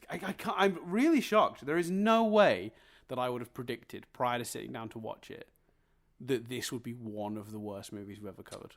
Like I wouldn't have guessed that in a million years. I wouldn't have guessed that. Would you watch Dumb and Dumber? Because Dumb and Dumber was a similar like thing where we were like, oh, this isn't good, and you in particular were like, this fucking really isn't good. Would you choose? You know, in 12 months' time, would you watch Jack or would you watch Dumb and Dumber? Probably. I think I'd choose Dumb and Dumber on the grounds that again, there's familiarity and nostalgia that would at least power me through it to a certain degree. But if we're just talking objectively, this is same question, but for Dumb and Dumber 2. Oh, Dumb and Dumber 2. Oh, this. No, I was talking about Dumb and Dumber. I'm just asking you the same question, but for Dumb and Dumber 2. This. I'd watch this over Dumb and Dumber 2. You're right. Dumb and Dumber 2 is really bad. You're right. I forgot about Dumb and Dumber 2. Yeah, no, I'd watch this. So yeah, there's a couple, but not many. Shall we get to the triv, Chris? There's not much. We'll blast it. Let's triv it up. I'll give you some trivia. So, I'm in the wrong section of my notes. So I got right. This wasn't in the trivia. I just spotted this on IMDb and thought it was fucking hilarious. Would you like to hear the tagline for this movie, Chris? Oh yeah, go on. For some people, 40's the new 10. For Jack Powell, it's the other way around. Literally. No one has ever said that. Can you imagine? We're not too far away from 40. We're hanging out with friends. We're talking about, we're maybe going out. We're doing something a bit different. And one of us just goes, yeah, well, you know what they say. 40's the new 10. No one has ever said that. They're playing on like the idea of people going like, oh, 30, the 40's the new 30. That saying. But that's not the. It's not. It's not 40's the new 10. And then also just the cheesiness of that ending. For Jack Powell, it's the other way around. Literally. Oh, that makes my skin crawl. That's so bad. Whoever did that in the marketing campaign should have been fired immediately. That's just so bad. We've already talked about progeria. Interesting little side fact about progeria. The average lifespan of someone with progeria is only 13, but the oldest recorded lifespan as of 2018 is 30. So that's interesting. Oh, wow. Yeah. It's really interesting. Look, it's a very interesting condition. Obviously, it comes with its own element of tragedy because it's such a short lifespan. But a lot of people seem to have lived, very fulfilling, happy lives with it. Just unfortunately short ones, So yeah, it's a fascinating condition. Like I said, it doesn't work like the one in the movie does. But there you go. So Tom Hanks, as I mentioned earlier, was indeed the original choice for this role. When Tom Hanks turned down the role, it turned out that John Travolta had gotten a whiff of the script and the premise, and he wanted to do it. But Disney were really set on Robin Williams. Now, they'd had a falling out with Robin. Now, if you want the details of this, check out our Aladdin podcast. But what had roughly happened, just the Cliff Notes version, is that they had made a bunch of promises to Robin Williams about how they were going to handle his role in Aladdin, relating to marketing. How many toys were going to be of the genie, how big the genie would be on the poster, how front and center his name would be. He had asked them to not do that, and that's exactly what they did. So it caused a rift between Robin Williams and Disney for many, many years that was eventually solved years later when the head left and the new head apologized and gave Robin Williams a Picasso. I'm not kidding. They gave him a Picasso painting. That's a thing that happened. And then they gave him the script for this movie. And they basically said, you can choose the director. We want you to do this. You've got full control of that. And he'd known Francis Ford Coppola for a long time. They were good friends, is my understanding. But they'd never had a chance to work together. They'd always wanted to. So he's like, I get to choose the director? Let me call my buddy. So he calls Francis Ford Coppola, who immediately jumps on board. I think that's lovely, by the way. Just sorry, as a thing. I don't mind. People sometimes get annoyed when people bring in their mates to work on these things, but I'm sorry. If you could work with people you like and get on with in your day job, you would definitely do that. If I could have Chris in my day job, that'd be delightful. I mean, maybe get sicky after too much time. Who knows? But that'd be great. We get to hang out all the time. I'd pull the trigger on that in a second. Yeah, I always get it's like with whenever I've said it before plenty of times with sort of footballers' wages or whatever. I think be mad at the situation, be mad that especially like Lance Stroll in Formula One, you know what I mean? Does he deserve to have a seat? Potentially not, but his dad owns the company. You could be mad at that as a situation, but don't fucking pretend that if you know what I mean, had the ways and means, like Dan is saying, you wouldn't make a decision like that for people you love. Yeah. It's mad. And sometimes one of my favourite, Matt, one of my favourite, he's a very controversial figure for sure, but one of my, he's done a lot of stuff I disagree with. But I think my favourite quote from Matty Healy from the 1975 is in the UK. He is the son of an actress who was in a soap called Coronation Street, and also Tim Healy, who has been in a lot of shows as well. And at one point, someone was asking about the Nepo baby thing because he's been accused multiple times of being a Nepo baby, and he just goes. I have no idea how your mum knowing Curly Watts means you get a #1 album in America. It's just fair point. You gotta, you know what I mean? It can't all be about that. That was a bit of a side rant, but I enjoy that quote. I think it's funny. Yeah, it's a good quote. It's a very, very British reference all around that. But if you want to Google Curly Watts, enjoy. You'll have a good time. Curly Watts, famous character from a British soap. Delightful. just a weird old nerd character in a soap from years ago. Anyway, I mean, with a name like Curly Watts, whatever you're picturing, it's that. Actually, that's the game we play. Exactly. Dear listeners from America and other countries that didn't get Coronation Street and grew up with that character, picture Curly Watts if you've not already Googled it. Picture who you think that character is. Get an image in your head. Think 90s, early 1000s guy called Curly Watts. and then give it a little Google and see how far off your image was. Answers in the comments, please, on the YouTube channel, youtube.com/NothingButStatic. I want to hear how close your image of Curly Watts was to the actual character. Anyway, different thing. So, this all ended up coming together because obviously Hanks turned down the role. Travolta didn't end up getting it. Ended up with Robin Williams. Then we ended up with Francis Ford Coppola. In the end, actually, not ironically, just a little bit of side trivia. Travolta and Williams ended up working together in a movie called Old Dogs in 2009, which was also distributed by Disney. So those two ended up working together. And I wonder if on set John Travolta's like, "So Jack, huh? Dodged a bullet there." Well, it's funny you bring up. Let me just double check if I'm right. Oh, it's not on. I can't find the list. Hold on. While you're looking that up very quickly, just throwing an extra piece of trivia while we're cramming it in.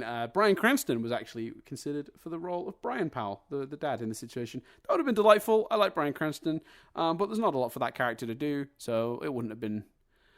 Neither here nor there. I don't think I'd be bothering to use my portal gun to see that version of the movie. It'd basically be the same because he's not in it a lot. But yeah, still, would have been nice. I like him. Yeah. So just to say about Old Dogs. Yeah, that is the case. So when we were talking earlier about bad Robin Williams movies, Old Dogs is the lowest rated Robin Williams movie on Rotten Tomatoes. Maybe at some point we'll watch that. Why not? This is an inexplicable one. And I couldn't find the source, but I'm going to read it out verbatim from IMDb. And if someone wants to do some looking into this to figure out what the fuck is going on here, please, feel free. Actually, there are two of these. Should I get the other one up? I actually deleted the other one, but it was so fucking weird, and I couldn't make any sense of it. Like, it was actually... I started to question if it was legitimately written in English, or if it was written in some sort of, like... some double speak that I didn't understand. Okay, so I've got both on screen. Let me do the first one. Now, the first one, I think I understand what this is getting at, but it is a bit strange. Francis Ford Coppola gave Robin Williams camping gear to spend the night in his backyard and $10 to spend on Toys R Us before shooting the movie. To what end? Okay. Now, here's the other one. This one, I genuinely don't understand what this is saying. And I'm going to read it out just for my own amusement, because I legitimately don't understand these words. Okay. After Ryan Acton, Robin Williams' photo double, was told he wasn't needed and allowed to go back to school, he was called back to the set. When Francis Ford Coppola asked him to get makeup, Acton refused to get out of the car. Williams got into the car and talked to him. Acton got out of the car, went to makeup and wasn't used for the day. A few years later, Acton revealed what Williams said. Hi Ryan, I am your funny double, and if you don't want to get out of the car, it's okay. The fuck is happening here? What? That makes less... We found something written like on the level of the movie. So the best I can do with parsing that is was this a young actor maybe that was playing a double for Robin or something? I don't know. It says his photo double. I'm not sure what that means. Maybe it was his stand-in or something. I'm not sure. But then why did he have a tantrum and sit in the car? So this must have been a child. I'm confused. But anyway, apparently he was told he wasn't needed, sent back to school, then called back to the set, then got into makeup, and all the faffing about caused him to get in the car and not get out. He was tired of it all. And it was Williams that got in and talked to him and caused him to actually get out of the car and do the scenes he needed to do. And the actor, years later, revealed that what Williams told him was, "Hi, Ryan, I'm your funny double, and if you don't want to get out of the car, it's okay." Which is lovely. But, like, what a bizarrely written piece of trivia. I don't really 100% understand what's going on in that, but there it is. Yeah, I've got no idea. My favourite thing about starting with IMDb and then sort of, researching outwards from there is just the thinking behind, like, who wrote this and why did they phrase it this way? Where did this information come from, and what possessed a person to find the Jack IMDb page and add it in such poor English? Well, not even poor English. Like, it is. I think it's grammatically correct. It's just deeply confusingly written. Anyway, the film purposefully used sped-up photography scenes and fast-moving rays of sunshine to show how fast time was moving for Jack. I noticed that. It's nice. It's not used very much, but it's used in a couple of scenes, and it looks good both 2 or 3 times I saw it in the movie. So there you go. Yeah, I thought it was a nice touch whenever they did use it. When Woodruff visits Jack and his friends in the treehouse, that's Bill Cosby's character, he spots a carton of Cuban cigars and is disappointed to find it filled with toys, not cigars. Apparently, this is a little reference to the fact that both Bill Cosby and Francis Ford Coppola are massive and big fans of cigars in real life. So that's just a little nod to that. I love this one. This one makes me happy. So the dog that appears towards the end of the movie is called Chester. Chester is a dog that belongs to actress Fran Drescher. Fran Drescher plays Dolores, the mum of Louis. So the mum he meets in the bar and pretends to be the principal for. Apparently, he's frequently appeared in many of her movies and shows. So she clearly just keeps bringing the dog to set and eventually works the dog into the movie. So this dog has been in just through her forcing it into dozens of movies. And I love that. That makes me happy. She's like, you'll be a star, kid. Apparently, this is funny. In the opening scenes of the movie, there's a woman dressed as a wine bottle. But it's not any wine bottle. The logo on the wine bottle makes it one of the wines produced in Francis Ford Coppola's own vineyards. Now, for those who don't know this, Francis Ford Coppola owns several vineyards and big wine companies, which he actually sold to make Megaflopolis. So, good work. Oh, wow. Yeah. Blimey. He funded that movie mostly himself. Go on. I got a question about that Halloween party. How fucking good is everyone's costume? Oh, it's so what good. The fuck? Like, this is just some local fucking Halloween party. Like, and there's not one person look... putting in half an effort. Do you know what I mean? There's not one half-assed costume. Yeah. They're all like absolutely amazing. Yeah, costumes. I once went to a movie characters party. I wore my normal clothes and I put on aviator sunglasses and I put on a badge that said Top Gun Extra.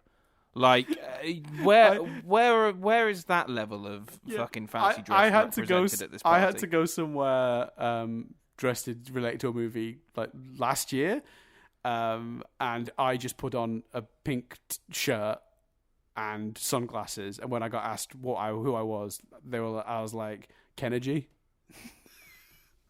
It's just Kennedy. It's the closest I could come to bothering. So yeah. So based on someone did the maths based on aging 4 times the rate of a human and the age he would have been at that time. Apparently, Jack would have been 72 by his graduation in his physical years. So there you go. The movie is dedicated to Gaia, who is Francis Ford Coppola's granddaughter. She was 10 when the movie was dedicated to her. Her father, I think it's Giancarlo, sadly passed away 10 years earlier. So she, I think when she was like a few months old. So, so Francis Ford Coppola, I think, very close to Gaia, is my understanding. So yeah, I think that's nice that he named dedicated the movie to her. I thought this one was interesting. So according to Coppola, Disney wanted to release the film in September, but there were strong test screenings. God knows why or how. And Robin Williams had success the year before with Jumanji. So that encouraged Disney to go, you know what, this could be a big summer movie. So they bumped it up to August the 2nd. Actually, no, it's August the 9th in the end, because apparently the Summer Olympics took place and crossed over with the 2nd, so then they moved it a week back to August the 9th. But yeah, not exactly a booming box office in the end. I was struggling to find its budget, according to this, was $45 million. And the worldwide figure I've got for its box office receipts is $58 million. But that does not, even though it says worldwide, that does not seem to count international ticket sales. So it probably did make more money than that indicates. But of course, for a movie to break even, they usually say it needs to make double its budget. So they definitely didn't do that. Do you know what I mean? Yeah. So yeah, it probably broke even ultimately, is my thinking. Just not at the beginning. Yeah, it's I think it was probably considered a bit of a flop until later on. I'm just gonna see if a different source. Oh, okay. I found a source that has included the international figures. 78 million on a 45 million budget. Yeah, it probably broke even, which means any sales they got from, VHS or, selling it to TV channels a few years later, and then ultimately wherever they stuck it on streaming, once streaming started to come around in more recent times, anytime that's happened, that's all been profit. So it turned a profit in the end. Not a massive one, and certainly not what they were hoping at the time. I think 48 million domestic for a movie in the summer of '96 is probably pretty poor, to be honest. But there you go. Oh yeah, we talked about this already, but just to clarify, although ridiculed for making this film, Francis Ford Coppola has always defended it, saying he's not ashamed of the final cut of the movie. He was friends with Robin Williams for many years and always wanted to work with him as an actor. When Williams was offered the screenplay for the film, he said he'd only do it if Coppola agreed to sign on as director, and Coppola was thrilled to accept. So yeah, it seems to have been just a slam dunk. Let's have a nice experience and hang out with our friends. Not against that. No, not at all. Time for everyone's favourite trivia. Cars exist. Meow. So there's a lot of cars in the background of this movie. There are none that take any prominent roles. I don't even think at any point in this movie, other than a taxi, Jack is seen in a car. So the only car of note in the movie is the car that the mum drives to her meeting with the quote-unquote principal. And that car is a 1985 Chrysler LeBaron convertible. And I think, Chris, it's fucking hideous.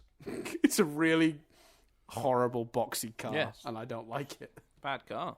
Yeah, absolutely. I mean, it might be. It could be a good car. Maybe it's great to drive, and maybe it's got good gas mileage or whatever. I doubt it. It's a convertible, but it's maybe it's a good car in other ways. But just visually, don't like it.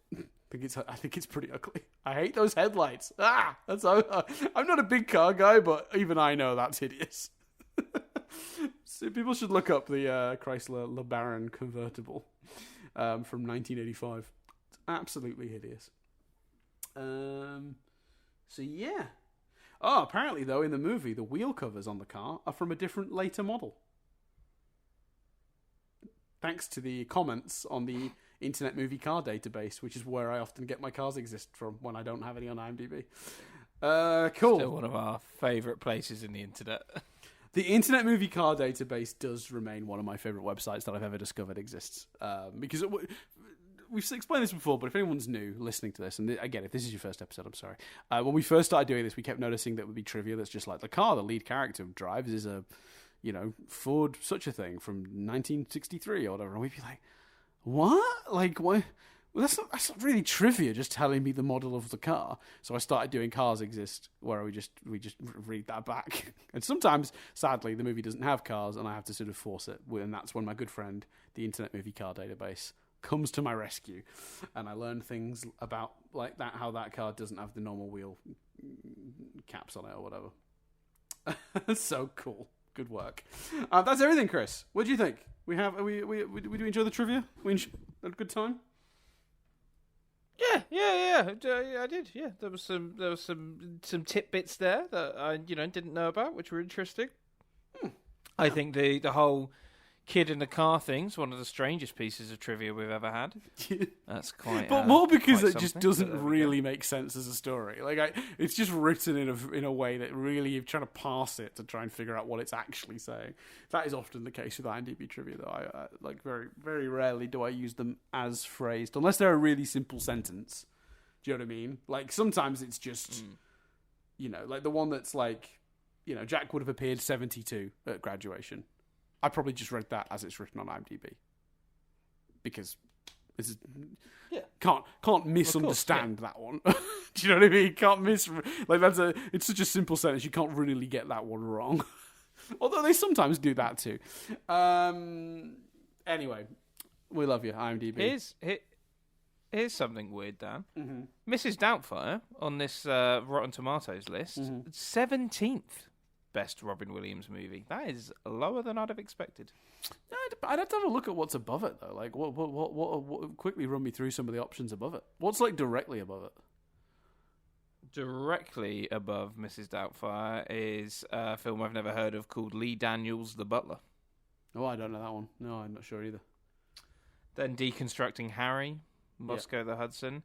Here's something cool. So in the number 6 is a film that you and I both love, but isn't particularly well known or talked about, which is World's Greatest Dad. Yeah, I predicted that when you started saying that. I was like, it's gonna be World's Greatest Dad. Absolutely phenomenal great Robin Williams movie. Can you guess number 1 and number 2, Dan? Actually, I'll give you the top 3 because number 1 and 2 are pretty easy. Well, it's obviously going to be Toys, isn't it? Famously, Robin Williams' greatest work. I guess Aladdin. Aladdin is number 2. Because you've taken Mrs. Doubtfire off the list, which I genuinely... Dead Poets Society, Good Will Hunting, Jumanji. Be one of those, wouldn't it? So it's good. So Good Will Hunting is number 1. Yep. Dead Poets Society is number 7. To be fair, number 3 I think is just... It's more a good movie starring Robin Williams than what I would think of as a Robin Williams movie. So number 3 is Kenneth Branagh's Hamlet. Okay, yeah. I'm not really sure. I agree with you. I don't think that's a Robin Williams movie per se, but yeah. Where does Flubber rank, Chris? Everyone loves Flubber. Flubber, which we are absolutely going to do at some point on here. Yeah. Flubber is Toys is number 41. Flubber is number 45. Another thing is, I really liked Toys as a kid, but I'm absolutely convinced it's not good. Where's everyone's favourite movie, Father's Day? The one with Billy Crystal. I think Father's Day is higher. I think I've just scrolled past that. Can I just say Patch Adams is 46, so Patch Adams is one below Flubber. Yeah. Hook also low on this. Hook is 40. Let me just search for Father's Day. Where does Jack rank again? Father's... Huh? Where did Jack rank? We've not mentioned the location of the movie we're reviewing. Oh, right at the bottom. So Father's Day is number 42. Jack is... One second. Yeah, Jack was low. When they do these lists, do they do it on audience score or on... I never know. Hold on. Whoop. Let me just scroll to the bottom because I remember it's at the bottom. Like the amount of scrolling does say a lot. Jack is 49. So there are a few films below Jack. Old Dogs is 57. So Jack is 49. Jack is sandwiched between Absolutely Anything and A Merry Friggin' Christmas, which I've never heard of. Amazing. Where's Bicentennial Man? Bicentennial Man is 34. Oh, still fairly low. We'll see. Below the two Night at the Museums. Well, First Night at the Museum's alright. Oh, First Night at the Museum's pretty good, I'd say. Yeah, well, that's the lowest ranked of the 3, though.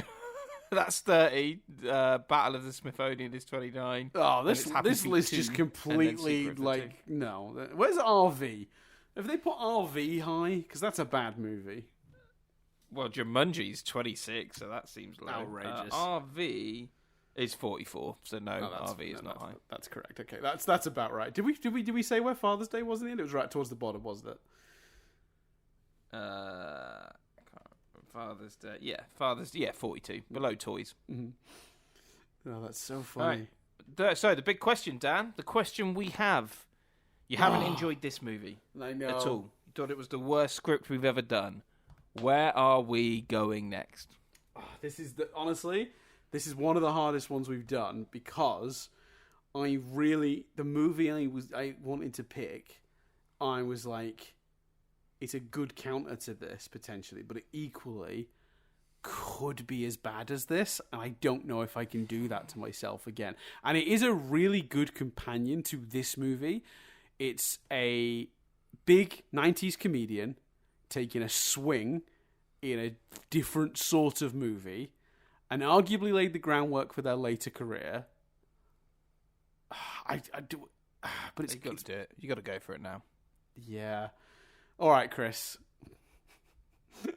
Next week we are watching Jim Carrey's The Cable Guy. Oh wow! I've never seen The Cable Guy. I really enjoyed it as a kid, but I think, and we'll see if this holds true next week. Tune in for more. I think there was a novelty to seeing Jim Carrey in a movie with a darker tone. And I didn't realize until years later it was directed by Ben Stiller as well. This is something that sort of I found out at a later date. But a super interesting story to how this movie got made as well. So I think there's something to be talked about with the trivia. It'll be interesting, I think, because it was originally going to be a Chris Farley vehicle from SNL. Sadly passed away. I don't know if him passing away stopped him from being in the movie, or if he just didn't end up doing the movie and then passed away later. I'd have to look into it. But I know originally the whole movie was planned to be a Chris Farley piece, and it changed drastically once Stiller and Carey were on board. It's also a deeply weird movie from a similar era of the 90s. I think it's like 97. It's like probably only a year later, with a big comedic actor taking a very different swing at something, So I think there is a parallel to be drawn, and that's interesting. I hope it's better than this. I really do. Well, here's a fact for you, Dan. Exactly the same year. They were both 96. Were they both 96? What a fascinating... I love it when there's these weird little confluences like that, where things just come together like that, where there's two things that end up happening around the same time that really fit. This happens all the time on Nothing But Static, where we review two TV shows the same week that really can be compared and have links between them. I love it when that happens. We'll see. Matthew Broderick, Jim Carrey, Cable Guy. Yeah, let's do it. I'm excited. I'm very nervous that it's going to be bad. This is not a movie I've watched in my adulthood, I don't believe. So there you go. We'll find out. No, I'm excited to see it. Yeah, I've always been intrigued because obviously it's always looked to me like the poster's very iconic. Mm-hmm. Just sort of assumed it was a horror movie. I'm very intrigued. I think I'll be honest with you. I think it's not a horror movie, but it's definitely a very dark comedy, and it does go into some So I look, and as a kid, I didn't know that. I put it on. It's a Jim Carrey movie, right? So there was a novelty to me as a child seeing what I thought was going to be. This isn't 96. Like, we haven't had the Truman Show yet. My Jim Carrey diet has been like The Mask and like Ace Ventura, quite colorful, fun, goofy movies, right? And this is not that. This is something way different. And we've said in the past, we like a big swing. So yeah, we'll find out next week when we review The Cable Guy. Oh, we've pulled the trigger on it. Oh, that's going to be fun. I hope it's better than this. That's all. That's my bar. Just be better than Jack, which I think it's got to be, right? It's got to be better than... It can't be worse. Yeah, I mean, cast alone, like looking at it, Jack Black, Owen Wilson, Bob Odenkirk, like David Cross, Leslie Mann, Yep. It's got to be better than this, surely. Yeah, or at least more interesting than this. I think is probably an easier hurdle to clear. I think. Anyway, let's see. So that's everything for this week. You can get us all the usual places. If you want to hear that right now, of course, The Cable Guy, and you're listening to us this on Spotify or iTunes, you can head over to our Patreon, patreon.com/nothingbutstatic. We're signing up for as little as $1 a month. Gives you access to our episodes of our weekly shows, this and Analysing Avatar, 1 week ahead of their normal release. Also gives you access to some bonus content, like the small side podcast we did, what was called Nothing But Lyrics. We're behind on that, but we need to do some more episodes soon. But we've done like 8 or 9 where we review the lyrics of old songs and we make fun of them or try to make sense of them. Sometimes both. So yeah, that's a good time. Also gives you access to our Discord, where you can talk to us sort of more directly. But of course, the other ways you can support us that aren't sort of more financially leading are just to simply keep listening. Tell a friend if you'd like to be even. So this is the steps. The simplest one you can do, keep listening. If you want to go one step beyond that, maybe tell a friend. You want to go one step beyond that, you could head over to the app of choice, give us a little like or a subscribe or a review or a heart, whatever the app you uses, because that tells the algorithm you enjoyed it and makes it more likely to suggest it to others. Or another step beyond that, you could do that and then also head over to the YouTube channel, youtube.com/NothingButStaticUK, and either like some of the videos or subscribe there. Or leave your comments if you've got feedback, things you want to say. Maybe you love this movie and you're angry at me, really not enjoying it. Or you just disagree strongly with me. Maybe you love this movie. Maybe you absolutely adore this movie and you vehemently disagree with me. I mean, and I could agree with you, but then we'd both be wrong. So, whatever. But